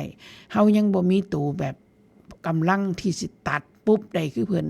เฮาก็ต้องอาศัยเปลี่ยนอารมณ์ไปเรื่อยๆนี่ล่ะค่ะแม่เอ้ยนะคะจากการที่เฮาติดขัดในขออัดขอทำอีหยังต่างๆเฮามาคุยกันก็เป็นการเปลี่ยนอารมณ์ของเฮาได้ในอีกมุมหนึ่งนะคะเป็นการเปลี่ยนอารมณ์เฮาก็สามารถที่จะใจเฮาจิตของเฮามันก็สิพากออกจากอย่างน้อยๆก็เป็นการพากจิตของเฮาออกจากอกุศลจิตได้ในบ่น้อยก็หลายนะคะบ่หลายก็น้อยนะคะถ้าเฮาเพราะว่ามันเป็นเรื่องที่มันยากอยู่เด้เนาะแม่เนาะมันต้องมาใส่ความอดทนอดกันอยู่นี่มันยากอยู่มันบ่เคยอดดิซะมันว่าล่ะที่ผ่านมามันบ่เคยอดแต่ว่าผู้เพิ่นเฮ็ดผ่านแล้วเพิ่นก็เว้าได้เด้ว่าโอ้ยบัดหาเฮ็ดผ่านได้แล้วบ่จำเป็นต้องอดอีหยังปล่อยเจ้าของลอยๆไปอีหยังเกิดขึ้นก็รู้แล้วเป็นเช่นนั้นเองรู้แล้ววางรู้แล้วละนี่เพิ่นบ่ได้อดเด้เพิ่นบ่ได้ทนเด้เพิ่นบอกว่าไม่คบคนพาลแต่เพิ่นบ่ได้รังเกียจคนพาลเด้บัดนี้เพิ่นก็ยังมีความเมตตาสงสารคือเก่าเพิ่นแผ่เมตตาให้เจ้าคือเก่าแต่ว่าถามว่าเจ้าสิจูนได้บ่ล่ะเจ้าสิรับได้บ่ล่ะกระแสที่เพิ่นส่งมาน่ะ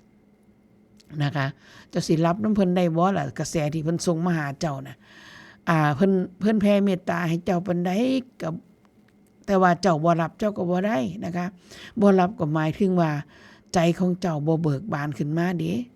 เจ้ายังศูนย์ยังหายังยากยังมีอคติอยู่บ่รับนี่มันก็บ่สามารถที่สิเข้าสู่จิตใจของเฮาได้นะคะบ่ว่าสิเป็นแนวทางปฏิบัติอีหยังต่างๆที่เพิ่นมอบให้เฮาเพิ่นอธิบายคักปานใดถ้าเฮาบ่เข้าใจบ่สนใจมาฟังเฮาก็บ่เข้าใจแม่เพราะว่าการที่ฟังธรรมะที่ให้เข้าใจนี่ต้องตั้งใจพอสมควรเด้ต้องตั้งใจฟังพอสมควรเพราะว่าถ้าเฮาบ่ตั้งใจนี่เฮาเผลอแป๊บนึงนี่ มันสิขาดไปเลยในรายละเอียดนะคะเพราะว่าเฮาปัญญาเฮาหน่อยเด้ซะเฮาก็เลยต้องฟังบาดนี้ฟังเทื่อเดียวน่ะมันบ่เข้าใจดอกแม่สมัยนี้มันมีความอำนวยความสะดวกเยอะแยะนะคะเฮาสามารถที่จะกลับไปฟังกันเทศกันนี้ได้อีกอยู่ที่ YouTube นะคะเพิ่นโพสต์ลง YouTube เฮาก็ไปฟังอีกบ่ว่าสิเป็นกันใดเฮาฟังแล้วเฮามีความ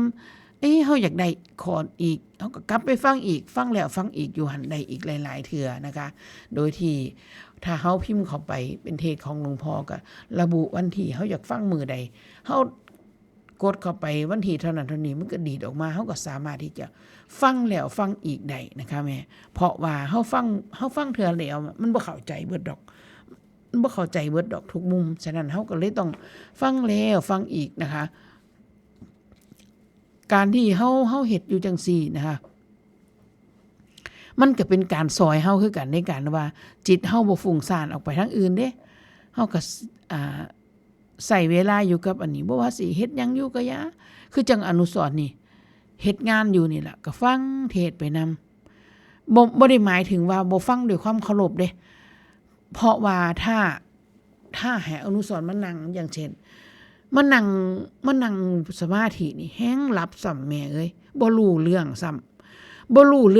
ำว่าอันเป็นฟังแล้วเฮ็ดเวียกไปนำถือวิทยุไปนำน่ะยังได้ประโยชน์กว่าสำหรับอนุสรณ์นะคะสิให้มานั่งฟังนี่บ่รู้เรื่องแฮงหลับแฮงง่วงบ่ง่วงงึบง่วงงาบบ่ได้ประโยชน์ซ้ำอนุสรณ์นะคะฉะนั้นการที่เฮาได้ประโยชน์จังได๋เฮาก็เฮ็ดจังซั่นล่ะมันบ่ได้ถือว่าบ่เคารพครูบาอาจารย์บ่เคารพธรรมะดอกเพราะว่าจิตเฮาบ่ได้เป็นแบบนั้นนะคะจิตเฮาต้องการที่สิเข้าใจต้องการที่จะเอาความรู้จากตรงนั้นบ่ได้แม่นว่าโอ้ยบ่ฟังเทศน์ด้วยความเคารพบ่แม่นนะคะการที่บ่อนุสรณ์คิดว่าการที่ความหมายของคำว่าบ่ฟังด้วยความเคารพนี่น่าจะเป็นลักษณะฟังแล้วก็มีอคติกับเพิ่นโดยซ้ำไปนะคะอันนี้น่าจะเป็นการที่บ่ฟังด้วยเคารพโดยซ้ำไปนะคะถึงแม้ว่าสินั่งฟังอยู่หั่นจนจบแต่ก็มีอคติขัดแย้งโต้แย้งกับเพิ่นอยู่ตลอดกันนั่นก็อันนั้นน่าสิบ่เคารพทอโดยซ้ำไปนะคะอันนี้มีญาติธรรมของเฮาหลายท่านหลายคนยังติดอยู่น้ำมูนี่อยู่นะคะยังติดอยู่ว่ามันต้องจังสั่นต้องจังซี่อยู่จังซี่อันนี้ก็ขอฝากไว้นะคะบ่ตามความเข้าใจของอนุสรณ์นะคะว่าอันบ่เป็นหยังดอกซ้ำนั่นแม่เอ้ยเฮาอยู่น้ำเฮือนน้ำซานจักหน่อยลูกหลานเลิกโรงเรียนลงเหล่ามาเขาสิไปโรงเรียนเฮ็ดแนวกินบ่ทันเด้สั่นแม่นบ่มันก็ต้องทั้งเฮ็ดทั้งฟังไปแต่ว่าเฮาเฮ็ดเฮาฟังไปแล้วผลของมันเฮาต้องยินให้ได้เด้แม่เด้อบ่แม่นว่าทั้งเฮ็ดทั้งเว้าทั้งหายทั้งสูนทั้งด่าเขาสิได้เว้าโอ้ยบัดนั้นว่าฟังเทศเขาสิได้เว้าเขาสิดูถูกทำเอาอันนี้ก็เป็นหน้าที่ของเฮาให้รักษาธรรมนะคะเพราะว่า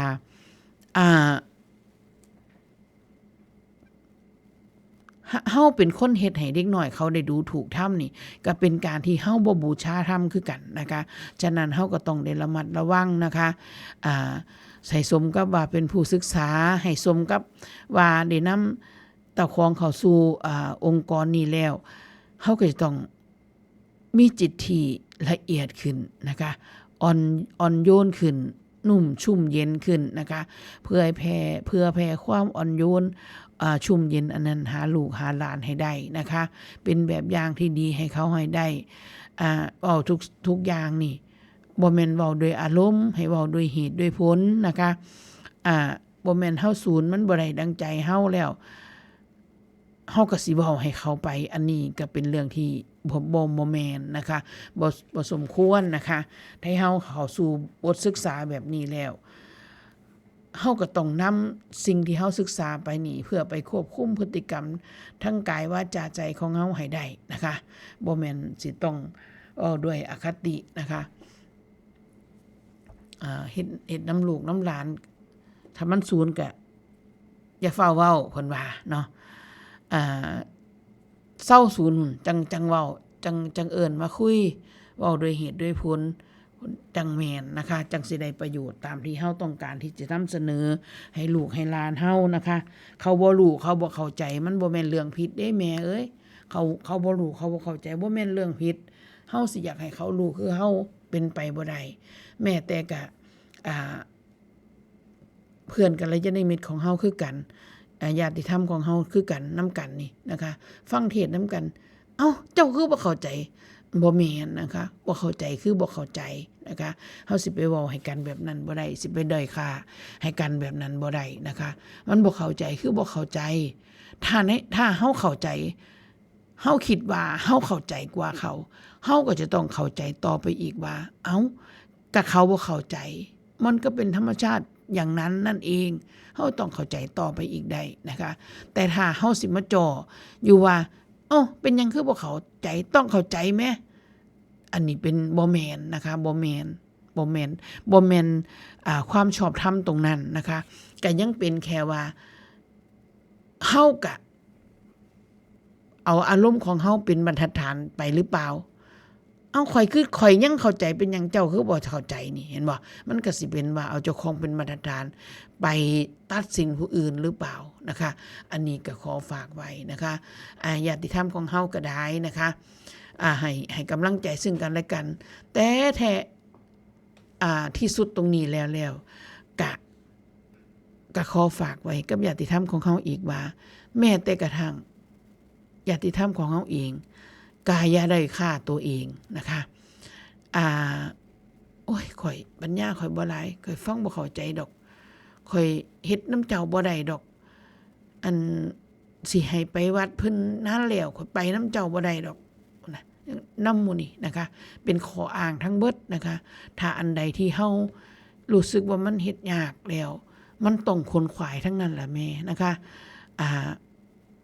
ลังเถื่อมันก็สิมาหลอกเฮาได้มื้อนี้เวียกหลายบ่ไปดอกวัดมันสิว่าแม่นบ่แม่มันมีอีหลีเด้อันนี้บ่ได้เว้าเอา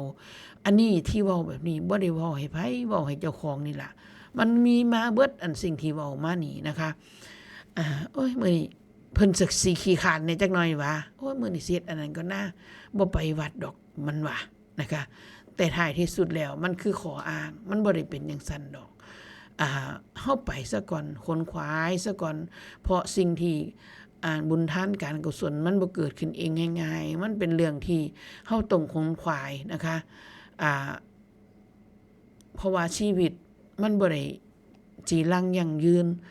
ใครจะรู้ความตายแม้วันพรุ่งนี้แม่นบ่ล่ะเฮาก็เลยต้องขนขวายให้ยิ่งขึ้นไปโดยตัวของเฮาเองนี่ล่ะทานบ่เคยทานก็ให้คนขวายศีลบ่เคยรักษาก็ให้คนขวายภาวนาบ่เคยภาวนาก็คนขวายนะคะเพราะว่ามันก็จะเป็นลักษณะจังซี่อยู่ตลอดไปนั่นแหละชีวิตมนุษย์นะคะเฮ็ดไปนะคะคนขวายให้มันยิ่งขึ้นไปนะคะเพื่ออย่างมันบ่ได้อีหลีนี่ก็ให้มันเป็นนิสัยข้ามภพข้ามชาตินะคะผู้ใดพอนั้นเคยมาถึงรักษาศีลนำเพิ่นก็ให้เคยอันใดมันบ่มีก็เฮ็ดให้มันมีขึ้นมานั่นล่ะแม่เอ้ยคือกันกับเฮาอยู่เฮือนอยู่ซ่านนั่นล่ะแนวอยู่แนวกินบ่มีก็ไปหาให้มันมีมาเฮ็ดสุดุกสุรานกินแม่นบ่ล่ะหันเข้ามาสู่สังธรรมอันใดที่เฮายังบ่ทันเคยก็เฮ็ดนะคะบ่ทันเคยไปวัดก็ไปนะคะส่วนลูกส่วนหลานไปนะคะเทื่อ1เทื่อ2ก็ยังดีนะคะเขาบ่ว่างเขามีงานเฮ็ดเฮาก็บ่ไปเขี่ยวเข็นเขากันเขาเฮาเบิ่งแล้วมื้อนึงมื้อใดเขาว่างเขาก็ส่วนเขานะคะให้แนวทางเขาได้เทื่อ1เทื่อ2มันยังสิมีนะคะเป็นจังซี่เป็นตลอดไปนั่นล่ะเฮ็ดแล้วเฮ็ดอีกเฮ็ดแล้วเฮ็ดอีกอยู่นั่นล่ะแม่เอ้ยบ่แม้แต่การเข้าใจธรรมะมันยังบ่แม่นว่าเข้าใจแล้วก็แล้วเด้แม่เอ้ยมันก็ต้องเฮ็ดแล้วเฮ็ดอีกเข้าใจแล้วเข้าใจอีกคือกันนะคะการที่เพิ่นเว้าเพิ่นว่าเพิ่นแตะสภาวะนั้นเพิ่นก็แตะเฮ็ดแล้วเฮ็ดอีกคือกันคือหลวงพ่อเพิ่นเว้านะนะคะบ่แม่นว่าโหเข้าใจแล้วเนาะมื้อนี้เข้าใจแล้วเนาะบัดนี้แล้วเข้าใจตรงนี้ล่ะก็สิเข้าใจ เลยไปเลยบ่แม่นมันก็ยังต้องทำความเข้าใจอีกมีสติอยู่ทุกเมื่อเชื่อวันอีกเกิดสภาพตนที่มันแบบกระพริบทีที่เพิ่นคือเพิ่นว่าหุ่นมันจังสิสามารถเอารักษาตนได้นะคะเอาตัวรอดได้นะเอาตัวรอดจากอบายได้ที่เพิ่นว่าคือจังเพิ่นยกตัวอย่างเรื่องของหลอดไฟกระพริบทีจนเราไม่เห็นเราเห็นแต่ว่ามันสว่างตลอดนี่จังซี่คือกันอันนี้คือกันการที่เฮาทำคุณงามความดีเฮาก็ต้องเฮ็ดดูๆไปจังซี่ล่ะฟอกจิตฟอกใจของเฮาไปเฮ็ดไปตลอดอยู่จังซี่นั่นล่ะแม่เอ้ยนะคะอันนี้คือหลักปฏิบัตินะคะ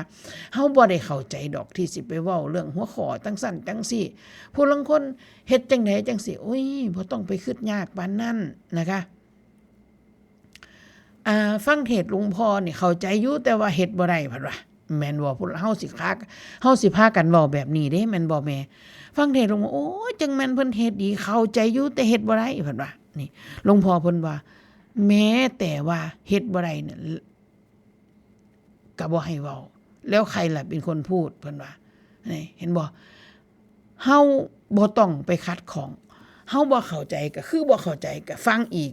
สมมุติว่าเฮาเป็นนักศึกษานี่มันบ่เข้าใจเฮาก็ต้องหามาฟังอีกตัวจังสิเป็นเรื่องของแก้ถึกจุดนะคะเป็นเรื่องที่แก้ถึกจุดการที่เฮาสิเนี่ยเข้าใจแล้วจังซั่นเฮาสิปฏิบัติตัวจังได๋ก็หมายถึงในขณะนี้เฮายังเป็นปุถุชนคฤหัสถ์ครองเรือนอยู่นี่เฮาก็ต้องเฮ็ดไปตามโลกศีลธรรมให้มันยิ่งยวดนั่นแหละให้มันขาวให้มันบริสุทธิ์นั่นแหละให้มันถึงพร้อมนั่นแหละนะคะโลกศีลธรรมนี่โลกคุณธรรมนี่เฮาก็ต้องเฮ็ดจังซี่ล่ะแม่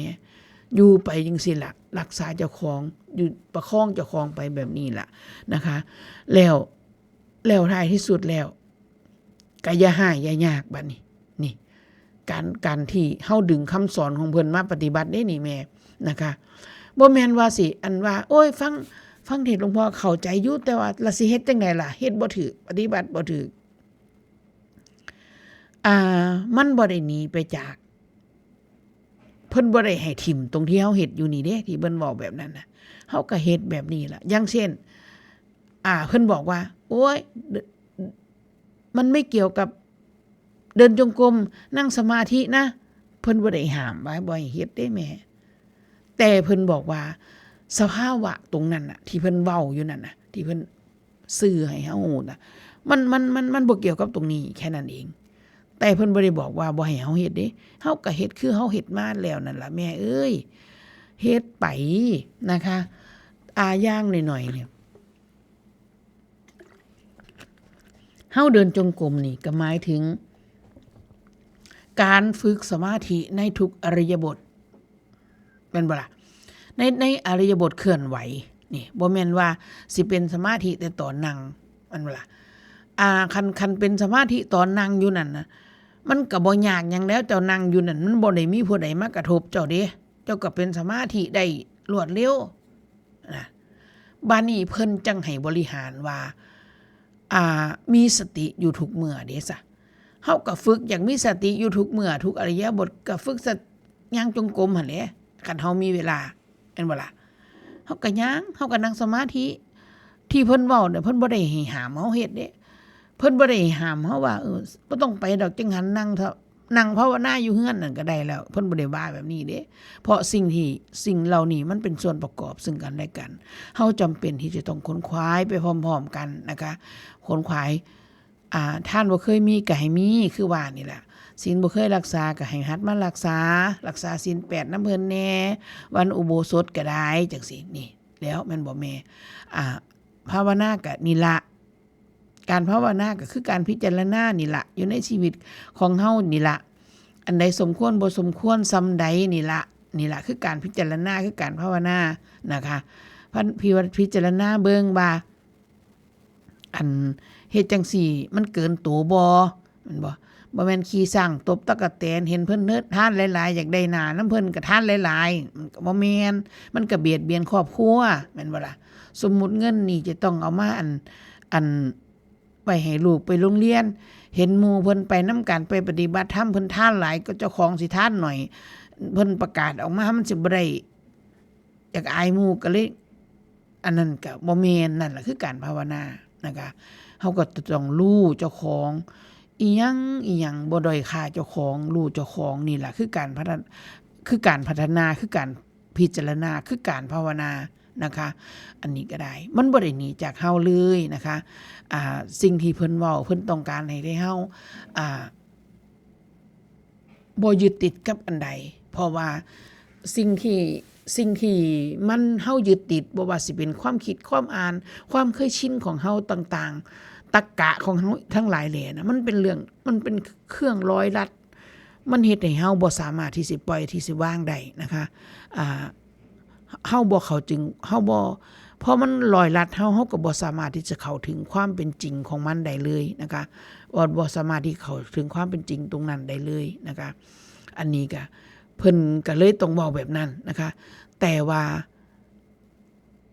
อย่างเช่นเพิ่นเว้าว่าพ่อแม่ก็ไม่ใช่พ่อแม่เราเพิ่นก็เลี้ยงพ่อเลี้ยงแม่เพิ่นคือกันแม่นบ่ล่ะเฮาภาษี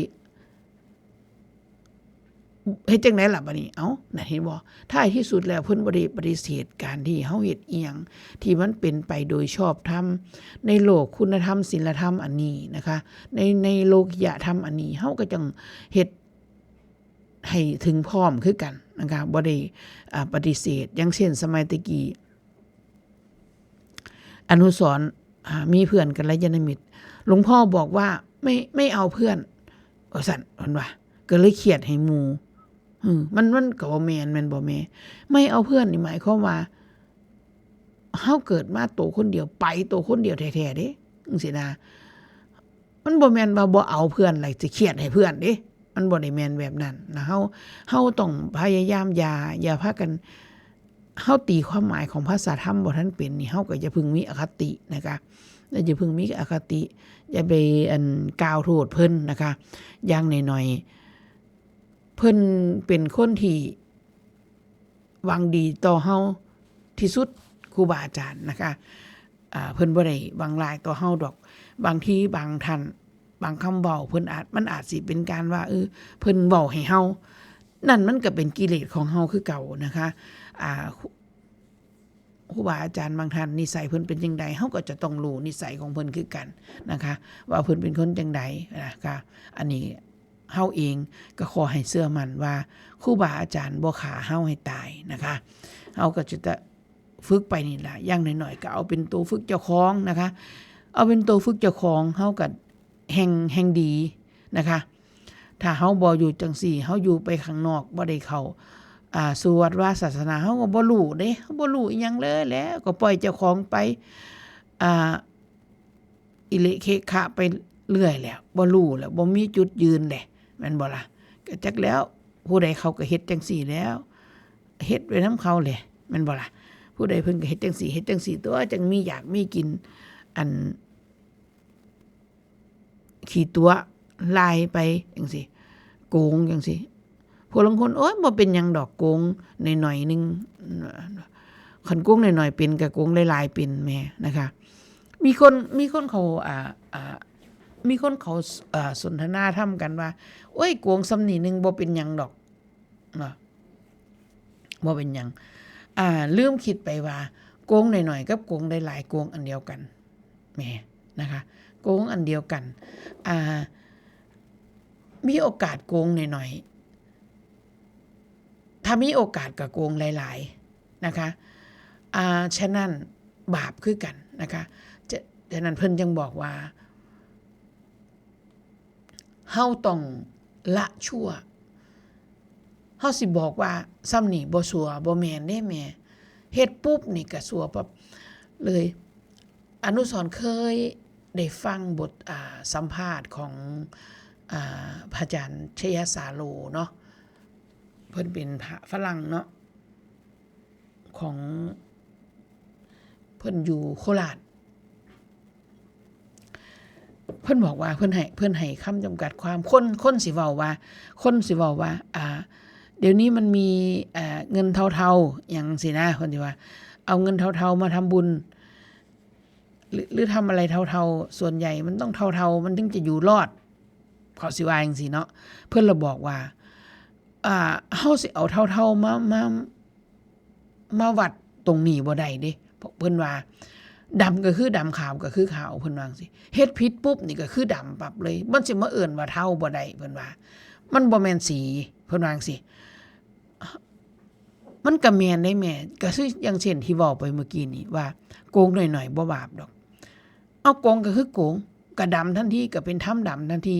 แม่นบ่ล่ะเฮาเองเฮาบ่เคยเข้าใจในมุมนี้เฮาก็พากันเว้าไปตามๆกันว่าเท่าๆจังซั่นจังซี่แม่นบ่ล่ะมันต้องเท่าแน่มันจังอยู่รอดในสังคมนี่บ่แม่นนะคะเท่าก็คือเท่าถ้าเฮาต้องการที่สิฝึกเจ้าของเฮาจะต้องฮู้ว่าดำก็คือดำขาวก็คือขาวจังสิเข้าสู่ละชั่วทำดีเด้แม่หน่อยนึงก็บ่เอายกเว้นแต่มันพลาดพลั้งไปด้วยความบ่รู้แล้วตั้งสติสำรวมระวังต่อไปนี่เฮ็ดอยู่จังซี่ตลอดทุกมื้อเชื่อวันนี้มันจังแม่นนะคะเพราะว่าเฮาบ่ฮู้ว่ามันผิดเฮาเฮ็ดไปด้วยความบ่รู้เฮาก็สำรวมระวังบัดนี้ครั้งต่อไปเฮาก็จะต้องรอบคอบมากขึ้นแม่นบ่ล่ะครั้งต่อไปเหตุการณ์อีหยังเกิดขึ้นเฮาก็รอบคอบให้มากขึ้นอันนี้มันก็เป็นเรื่องของการสำรวมระวังของเฮานะคะเฮาก็สิได้พลาดน้อยลงแม่นบ่ล่ะก็ด้วยการคือจังเว้านี่ล่ะก็ฟังคำเว้าของครูบาอาจารย์นี่ล่ะมาเป็นบรรทัดฐานนะคะเอามาเป็นตัวชี้วัดว่าเฮาคิดถูกคิดผิดซำไหนนะคะอย่างเช่นก็ขอฝากไว้ทุกคนที่พยายามที่จะคิดว่าเท่าทั้งหลายแหล่นะคะมันบ่แม่นนะคะเฮาอย่าไปคิดจังซั่นเพิ่นว่ามันบ่ถูกเด้ดำก็คือดำดักขาวก็คือขาวเพิ่นว่ามันเฮ็ดผิดก็เอิ้นว่าดำนั่นล่ะเฮ็ดถูกก็เอิ้นว่าขาวนั่นน่ะถูกก็บ่แม่นถูกใจข่อยถูกใจเจ้าหรอกถูกก็ถูกทำพุ่นล่ะจังเอิ้นว่าขาวนะคะถ้าถูกใจข่อยก็ถูกใจเจ้านี่ก็ยังบ่ทันว่าเอิ้นว่าขาวนะคะยังเอิ้นว่าขาวบ่ได้เพราะว่ามันบ่เข้าสู่มาตรฐานนะคะมันยังบ่ถึงมาตรฐานเพราะว่าขาวก็ต้องอุชุธรรมตรงต่อธรรมนะคะเพราะว่า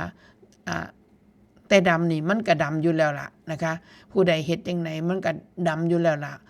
บ่เกี่ยวกับว่าสิอุชุธรรมหรือบ่อุชุธรรมดอกนะคะมันก็ดำอยู่แล้วล่ะถ้ามันดำนะคะเฮาเฮ็ดอันดำก็ได้นะคะอันนี้ก็ฝากไว้ทุกสิ่งทุกอย่างเอาทำเป็นบรรทัดฐานทุกสิ่งทุกอย่างเอาทำเป็นตัวจับนะคะบ่ได้เกี่ยวกันกับไผ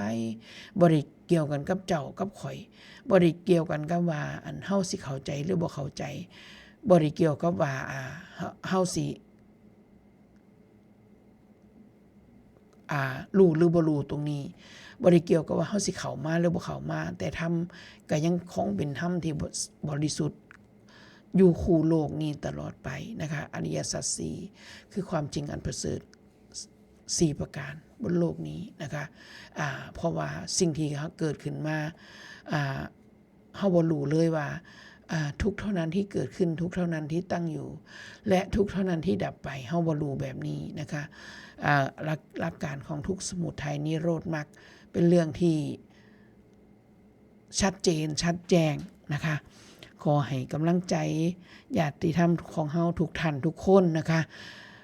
ศึกษาไปให้ดีนะคะอย่าได้เหนื่อยนายจากตรงนี้รักษาตรงนี้ไปให้ดีนะคะเพราะว่าอย่าให้เสียโอกาสที่ได้เกิดมาเป็นคนไทยได้มาพบพุทธศาสนาได้มาพบพ่อครูบาอาจารย์ผู้เพิ่นสอนเรื่องของสัจธรรมอย่างแท้จริงนะคะอย่าให้เสียโอกาสนะคะรักษาโอกาสของเฮานี่ไว้ไปเพื่อที่สิว่าถึงมันบ่เข้าใจชัดแจ้งในมื้อนี้วันนี้เฮาก็ยังสิสามารถเฮ็ดไปเลยให้มันเป็นนิสัยข้ามภพข้ามชาติไปอีกต่อไปในชาติต่อไปที่เฮายังบ่ไปถึงยังบ่พ้นเฮายังเวียนว่ายตายเกิดอยู่นี่เฮาก็สิอาศัยธรรมะอันนี้เฮาก็สิอาศัยสมมุติฐานอันนี้ไปเรื่อยๆนะคะเพราะว่าชีวิตของเฮายังอีกยาวไกลนะคะยังบ่ฮู้ ตราบใดที่ยังมีลมหายใจอยู่ตราบใดที่ยังมีชีวิตอยู่เฮาก็จำเป็นที่จะต้องเร่งค้นคว้าตรงนี้ล่ะเพราะว่าบ่คือตายดอกบ่เพราะแม่นว่ามันสิทุกข์ยากลำบากขนาดใดเฮาก็ยังต้องเฮ็ดคือเก่าแม่เฮาก็ยังต้องค้นคว้าคือเก่าบางทีทั้งอันทุกข์ยากลำบากทั้งให้ทั้งห่วงผิดกันผัวด่าว่ามึงสิไปยังมึงมักพระบ่พัดว่าแม่นบ่เฮาก็ยังต้องเฮ็ดให้เขาเห็นให้ได้ว่ามันดีจังไดนะคะเขาด่าขนาดใดเฮาก็กลับมาเบิ่งใจเจ้าของคือเว้านั่นล่ะนะคะเขากล่าวตูเฮาทางใดเฮาก็กลับมาเบิ่งเจ้าของนั่นคือเว้านั่นล่ะลางเทื่อมันก็กว่ามันสิเอาใจของเจ้าของลงก็เป็นมื้อ2มื้อก็ยังถือว่าดีก็บ่เป็นหยังดีกว่าเฮาสิได้ไปตอบโต้กันเปล่งวาจาพรุษวาทใส่กันโดยที่ต่างคนก็ต่างที่จะแบบซ้ำสาดน้ำข้นใส่หากันนะคะกับเปื้อนทั้งคู่นะคะอันนี้เราสิมาคิดว่าเจ้าของเถียงชนะเจ้าของเลิศอันนั้นก็ยังบ่แม่นอีกนั่นเองนะคะฉะนั้นเฮาก็ต้อง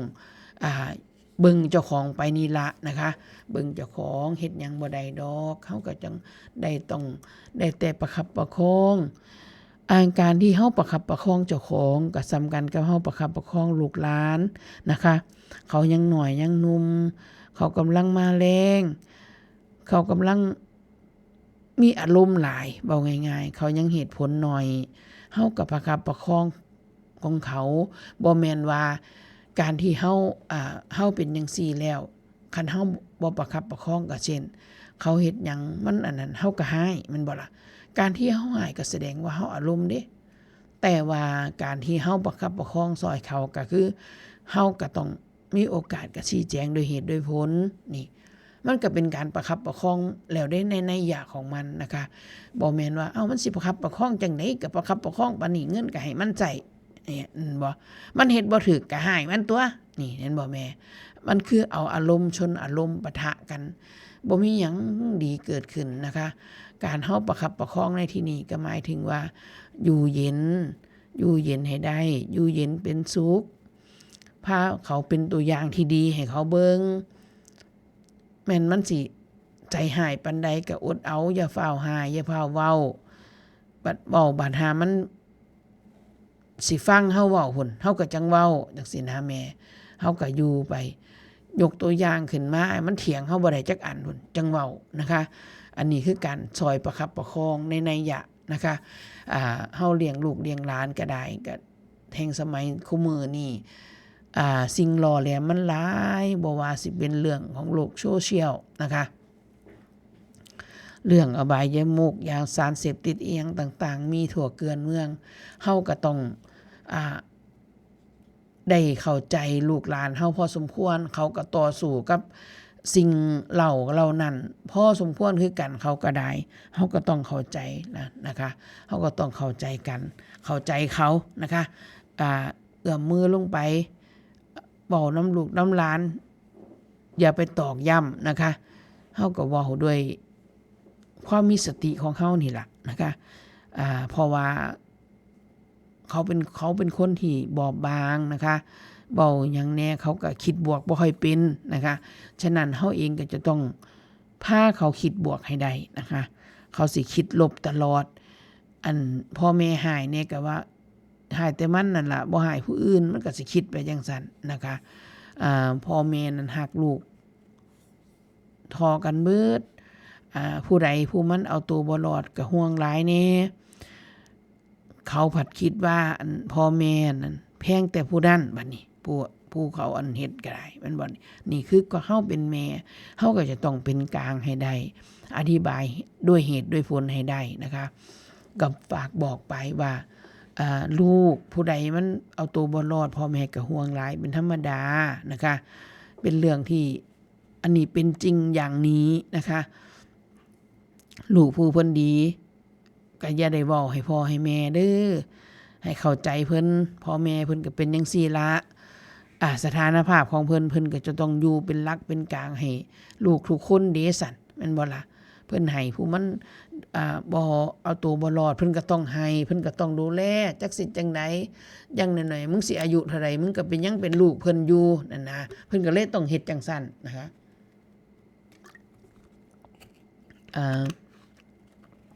คุยกับญาติธรรมของเฮาคุณแม่เพิ่นก็เว้าเพิ่นก็ยังดีอยู่อนุสรณ์เอ้ยลูกหลานแม่เพิ่นก็เพิ่นเขาก็ดีเขาบ่เว้าให้แม่ได้ว่าแม่น่ะซอยแต่ลูกผู้นี้เขาบ่เว้าให้แม่เด้เขาก็ให้แม่มาเขาก็แล้วไปเขาบ่เว้าแม่ก็ยังดีเพิ่นว่านี่ล่ะมันคือหัวอกของแม่เนาะบ่แม่นว่าเพิ่นสิบ่แพงดอกเด้อลูกเอ้ยผู้เฮ็ดดีก็ได้แม่เพิ่นก็แพงอยู่เพิ่นเห็นซุ่มโตเอาตัวรอดแล้วเพิ่นก็เลยสำบายใจวางใจในระดับหนึ่งการที่มางมอยู่นำแต่ผู้มันเอาตัวบ่รอดก็ย้อนว่ามันเอาตัวบ่รอดเพิ่นก็เลยต้องเฮ็ดจังซั่นนะคะอันนี้ก็ได้ให้เข้าใจธรรมชาติของแม่ลูกเต้าผู้เฮ็ดนำแม่ก็อย่าได้มีอคติตรงนั้นนะคะเจ้าเฮ็ดดีแล้วก็สาธุอนุโมทนาบุญน้ำเจ้านี่แหละแม่เอ้ยธรรมะปฏิบัติสิไปเอาใส่ก็นี่แหละก็สิเว้าว่าฟังเทศน์หลวงพ่อเข้าใจอยู่ประจักษ์ปฏิบัติจังได๋ก็แต่ปฏิบัติจังซี่นี่แหละสิไปใส่สิได้หนีออกจากชีวิตเอาตอนใดบ่ล่ะบัดนี้เฮ็ดไปถึงแม้ว่าเฮาสิงมอยู่ตอนน้ำลูกผู้มันเอาตัวบ่รอดใจเฮาอย่าไปทุกข์นำมันแหมเฮ็ดก็ให้บอกเจ้าของไปว่าเฮ็ดได้ซ้ำเฮ็ดนี่ล่ะอันใดเฮ็ดบ่ได้ก็เฮ็ดบ่ได้จบวางแม่นบ่ล่ะบ่เป็นหยังเฮ็ดไปนี่ล่ะกูตายก่อนมึงก็จบมึงตายก่อนกูก็จบนี่เฮาก็บอกเจ้าของจังซี่ไปนำพร้อมบ่ให้ไปว่า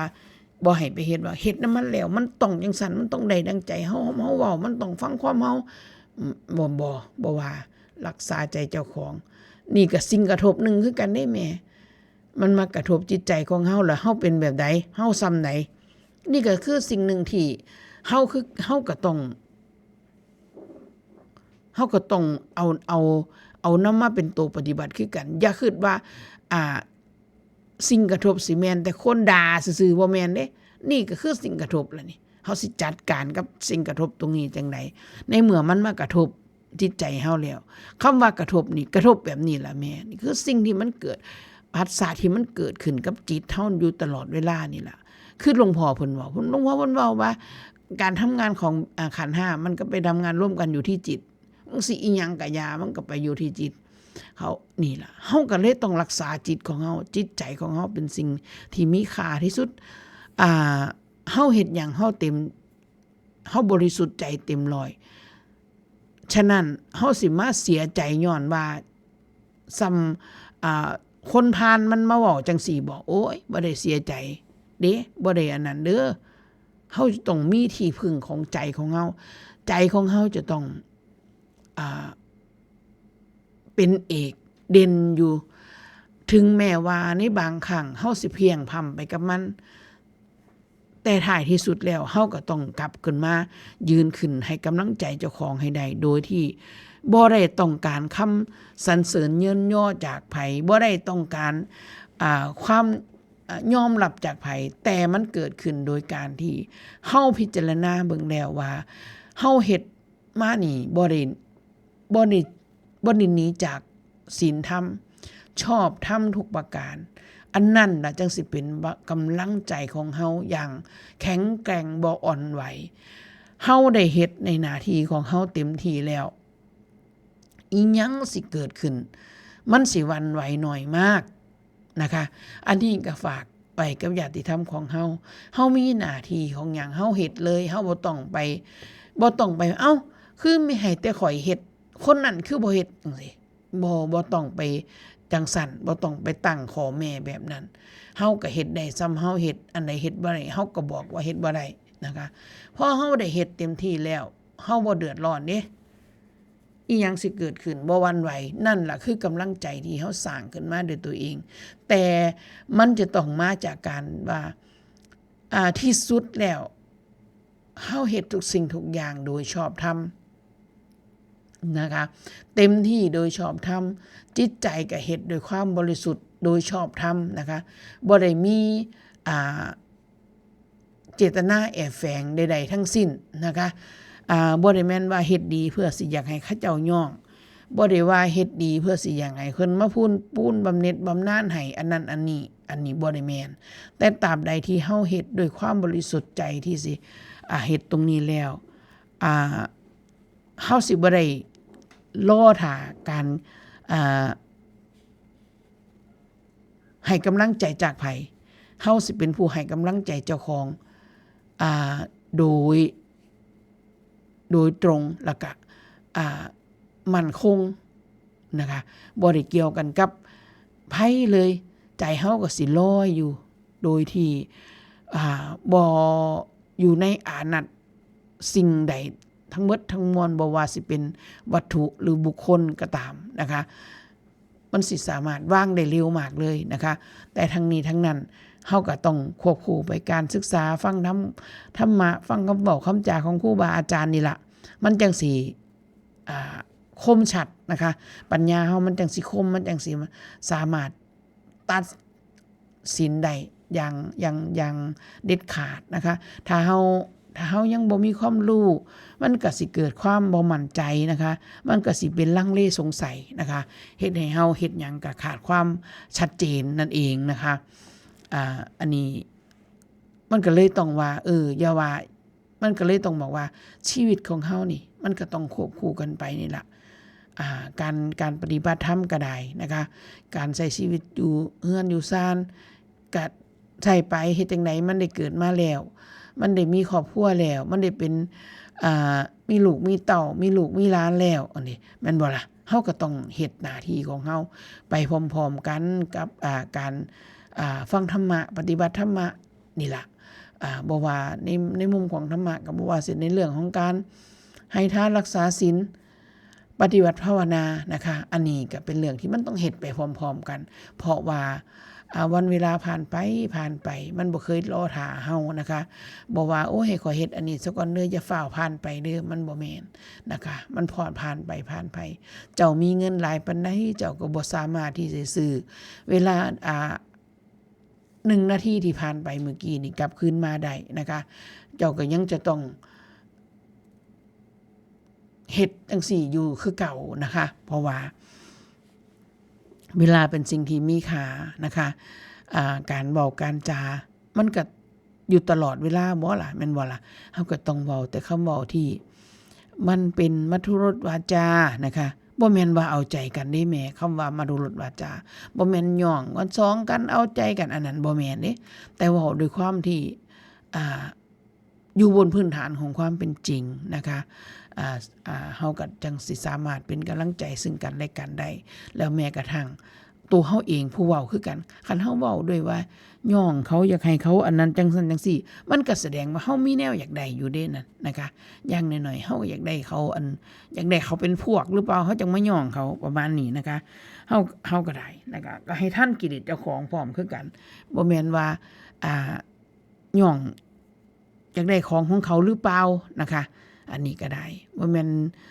ทำท่าเว้าเล่นอีหลีแน่จังซี่มันก็ยังเป็นเรื่องที่มันยังบ่เด็ดขาดมันยังบ่โปร่งใสนะคะมันยังมีเรื่องที่แบบว่าอันนั้นอยู่นะคะมันยังมีเรื่องที่มันแอบแฝงอยู่นะคะอันนี้เฮาก็จะต้องเคลียร์เจ้าของให้ได้ว่าคันว่าบ่ก็คือบ่นะคะคันว่าบ่ก็คือบ่แม่นว่าบ่ผัดอยากได้ของเขาอยู่คันว่าบ่ก็คือบ่แม่นผัดอันในอีกมุมนึงผัดอยากได้เขาอยู่อยากให้เขามาอันซอยเจ้าของอยู่จังซั่นจังซี่อันนี้บ่แม่นว่าบ่ก็คือบ่นะคะให้ตรงไปตรงมาย่องกันก็ย่องไปตามบนพื้นฐานของความเป็นจริงเพิ่นเฮ็ดดีเฮาก็ว่าเพิ่นเฮ็ดดีเฮาก็ว่าเพิ่นดีแม่นบ่ล่ะเฮาเพิ่นทำบุญทำทานเพิ่นเฮ็ดได้เฮาก็อนุโมทนาสาธุนำเพิ่นบางคนโอ้ยอัน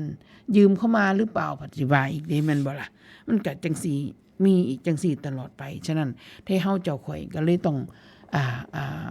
อยู่บนพื้นฐานของความเป็นจริงอีหลีอยู่บนเฮาสิเว้าหยังก็ได้นะคะถึง นั่นจึงเป็นคำว่ามัทุรสวาจานะคะบ่แม่นว่าย่องกันเอาใจกันอันนี้ก็ยังบ่เป็นว่ามัทุรสวาจาได้แม่นะคะก็พูดดีๆนี่แหละบ่เว้าด้วยอารมณ์บ่เว้าด้วยความจังได๋ล่ะเขาเจ้าว่าจังได๋ล่ะเขาเจ้าว่าพูดแบบมีอคตินะคะพูดแบบประชดประชันกระแนะกระแหนเรานี่บ่เอิ้นว่าเป็นมัทุรสวาจานะคะเฮาจะต้องละตรงนี้ให้มันได้นะคะโดยเฉพาะคำเว้ากระแนะกระแหนนี่มันเสียหายต่อเจ้าของหลายนะคะส่วนหนึ่งมันเกิดจากใจที่เฮาเองเนี่ยอิจฉานะคะมันแล้วถ้าใจเฮายังมีความอิจฉาอยู่นี่บ่มีไผบอกได้เด้เขาเจ้าบอกเฮาบ่ได้คนอื่นบอกเฮาบ่ได้บอกเฮาก็บ่ฟังบอกเฮาก็บ่เชื่อนอกจากว่าเฮาสิพิจารณาเบิ่งถ้าตราบใดจิตใจเฮายังมีอิจฉายังมีปมอยู่ยังคิดว่ายังเป็นเจ้าของมีปมอยู่นี่อาจจะเป็นในมุมของว่าเพิ่นเด่นกว่ากูนี่จังซั่นเขาเจ้าเด่นกว่าข่อยเรื่องใดก็ตามนะอันนั้นน่ะคือใจเฮายังมีอิจฉาอยู่ในแม่แบบนั้นนะอันนี้ก็เป็นเรื่องที่ขอฝากไว้นะคะว่าเฮาบ่สามารถที่สิฟังรู้ได้จากการที่คนอื่นมาบอกเฮาเพราะว่าตราบใดที่เฮามีตรงนี้เฮาสิบ่เชื่อเขาเจ้ามาบอกเพิ่นเขาเจ้ามาบอกเฮาก็บ่เชื่อเฮาก็บ่ฟังเฮาสิรู้ได้อย่างเดียวคือการพิจารณาเบิ่งนะคะพิจารณาภาวนาดูแยบคายว่ามันเป็นแบบนี้อีหลีบ่มันเป็นเรื่องที่น้อยๆแต่หนักแต่เยอะนะในเรื่องของการที่มีอคตินะคะมีอคติเว้าแบบประชดประชันกันแหนทั้งหลายนี่ต่างๆนี่นะคะเป็นคำเว้าที่เกิดขึ้นมาจากจิตที่เป็นอิจฉานะคะโอเคมันเว้ามาถึงขณะนี้ปาดเว้าจังได๋2ชั่วโมงผู้เดียวแวะอยู่มีคนฟังอยู่บ่เนาะมาเว้าจนหน้าที่สุดท้ายนะคะกับขอบพระคุณท่านผู้ฟังทั้งหลายนะคะมื้อนี้บ่มีสายใดโทรเข้ามาเลยเงียบกิ๊บเลยหรือโทรศัพท์มีปัญหาก็บ่รู้บ่เป็นหยังนะคะเว้ามาถึงหน้าที่สุดท้ายนะคะฝากไว้นะคะงานที่ประชาสัมพันธ์ไปเมื่อกี้นี้นะคะที่จะมาเร็วๆก็คืองานวันมุทิตาจิตสักการะพระจันทร์สังวาลนะคะวันที่23มีนานะคะอันนี้ก็ได้ฝากไว้นะคะเว้ามาถึงสุดท้ายสุดนะคะกับขอบพระคุณท่านผู้ฟังทั้งหลายนะคะที่กำลังติดตามรับฟังเฮาอยู่กับขอบคุณหลวงพ่อที่ปรารภให้มีรายการธรรมะแผ่นดินธรรมยามเช้านะคะกับขอบคุณคุณแม่ชีผู้ดูแลสถานีดูแลการบันทึกเสียงดูแลการส่งออกอากาศนะคะฮอดหน้ามือหน้าวันนี้นะคะก็ขอกราบขอบพระคุณคณะกรรมการพุทธสมาคมทุกท่านทุกคนที่ช่วยกันบริหารสถานีของเฮาให้มีวันนี้มาจนถึงวันนี้นะคะเฮาก็ยังคงเฮ็ดต่อไปนะคะกราบขอบคุณทุกท่านทุกคนทุกทิศทุกทางที่กำลังติดตามรับฟังคลื่น FM 104.25 เมกะเฮิรตซ์ของเฮานะคะพบพ้อกันในอาทิตย์ต่อไปถ้าบ่มีหยังเปลี่ยนแปลงนะคะก็สิมาพบกันในรายการสดทุกวันเสาร์นะคะมื้อนี้ขอกล่าวเข้ามาธรรมสวัสดีค่ะ